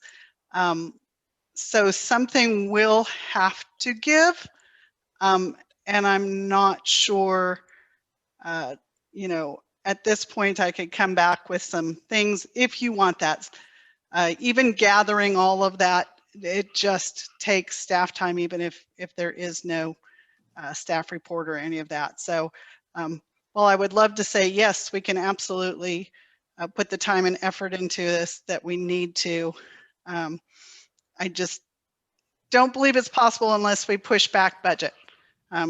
Which, and yeah. I just wanted to clarify. I'm sorry, Susan. I just wanted to clarify. You know, me being the freshman council member here, not part of the discussions that the four of you had, and not even exactly sure how long it was. I spoke a little bit about this with Rochelle. I personally it probably might be best for me to just review the council meeting where it was discussed among you. Because I'm still trying to learn all the pros and cons and decide which side of the fence I'm going to be on this one. So it doesn't have to be anything anytime soon, and if this is going to be a complicated thing to bring to the council, you know, for staff and how much they're obligated to do on other stuff, I'm certainly willing to wait. There are, you know, other cities are just now getting their feet wet on this thing and learning it. So I think there's still a lot to learn. So I'm willing to wait. I would like to see it come to the council at some point. You know, I mean, I don't think we should wait too much longer, or very, very much longer, I should say. But it doesn't have to be in the next couple of months as far as I'm concerned. I think Mayor Pro Tem Newsom. The capacity, I think it should wait. I think that we just digested so much with strategic planning, and we just gave our staff an entire list of to-dos, and now we're going to turn around and add more to it. I think at this point, I'm not ready to digest anything, and I think it needs to wait a little bit longer. I'm not saying don't have the discussion. I'm just saying we've asked so much we just came out of what, 12, 13 hours of strategic planning over 2 days. That's going to break our staff. That's going to break your council, just because of the time commitment and how much has to go into it. So at this point, I'm asking for it to wait. Council members Funk and then Borbo. Yeah, I think there's a sweet spot for this where we can wait so that we get the big kuna of the budget worked through.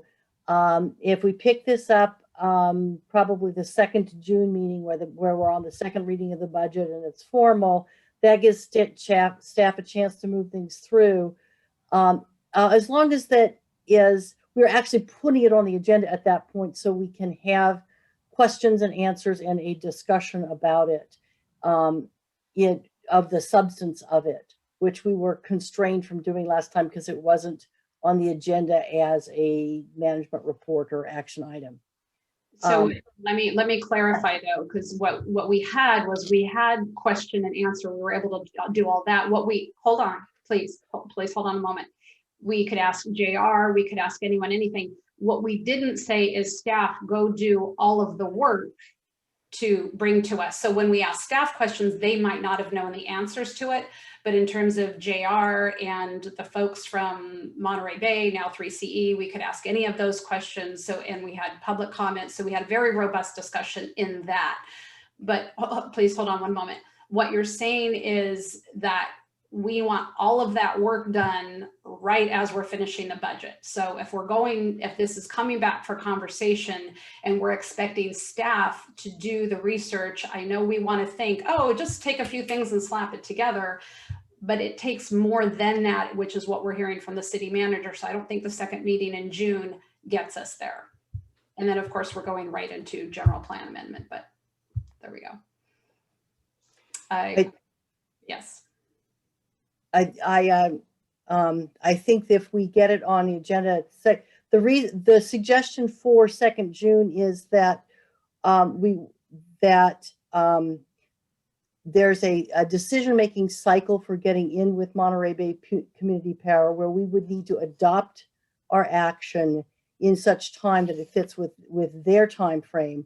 And I recall when we looked at this before, that their time frame was in the middle of August. And so it might be something where the July meeting would work. We could check with that. But at one of those 2 meetings, we should be able to get it after the budget and before we've dived into the meat of the general plan. We can take care of this item, which is of interest to a lot of people and a potential in alignment with our strategies to save money. When we dealt with this before, the discussion, we had a presentation where there was the opportunity to ask questions, but the discussion about whether to agendize took place under individual determinations and actions in that larger discussion, the which the crucial point for action, the CEO of Monterey Bay Power was standing in front of us, and members of the council were forbidden to ask that person questions because this was under individual determinations and actions. I think we can go back and look at that before. So I think we need to get it on the agenda as a regular item on the agenda at either the last meeting in June or if it works with Monterey Power first at the July meeting, probably one of those two would meet the needs to give staff time to do the budget and allow us to make a decision, yay or nay. So with review. I understand where you're coming from. Let me ask Rochelle, if you do this the second meeting in June, what kind of time frame do you have to be able to do that while you're also wrapping up the budget? Let me look and work with my team on it to see who has what and what's available, right? It's not just budget, it's issuing an RFQ for general plan. We're doing the cost and fee study. We are doing any number of large projects coming through right now. That doesn't mean, we can't do it. It doesn't mean we can. It would mean if I could have a little bit of grace to go back to the team, figure out what type of capacity we have. I will reach out to Monterey Bay Power to find out if that time frame is still critical. I know that last time they were trying to get a number of entities through at the same time, and to be on that train, that was kind of the reason for that time frame. Certainly a little bit later in the fall would be a little bit easier, as some of this, we're drinking water from a fire hose right now. And if we can get past that, certainly there might be some more capacity. So if you don't mind, let me talk to the team, let me talk to JR, find out what his time constraints are, and come back with a date at your next council meeting. I will mention, we can talk about potential scheduling and prioritization. Councilmember Borbo? Yeah, basically, I mean, it's that time frame sometime in the summer where you have to have enough time to say, if you're interested in doing it, you got to, sign up. Last time that started as being July, it slipped to August. I think it's even slipped to the first part of September. I don't know that it would, but the point being is you just have to have enough time to have the discussions, before whatever the deadline is. And so if Rochelle will reach out to JR, and, on that, then we would know what kind of a time frame we're dealing with.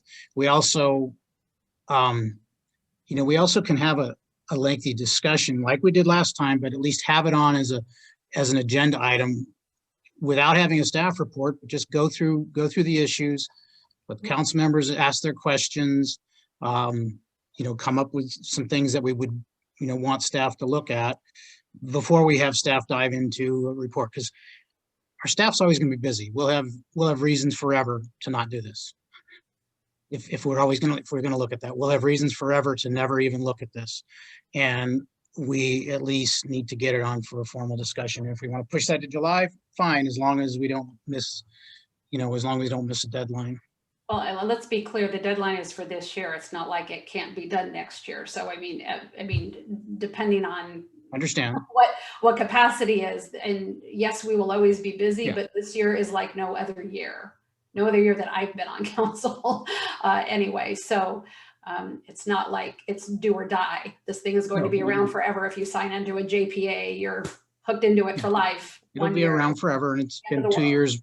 It'll be around forever, and it's been 2 years. We've skipped, deliberately missed the cycle one time and then didn't address it last year at all.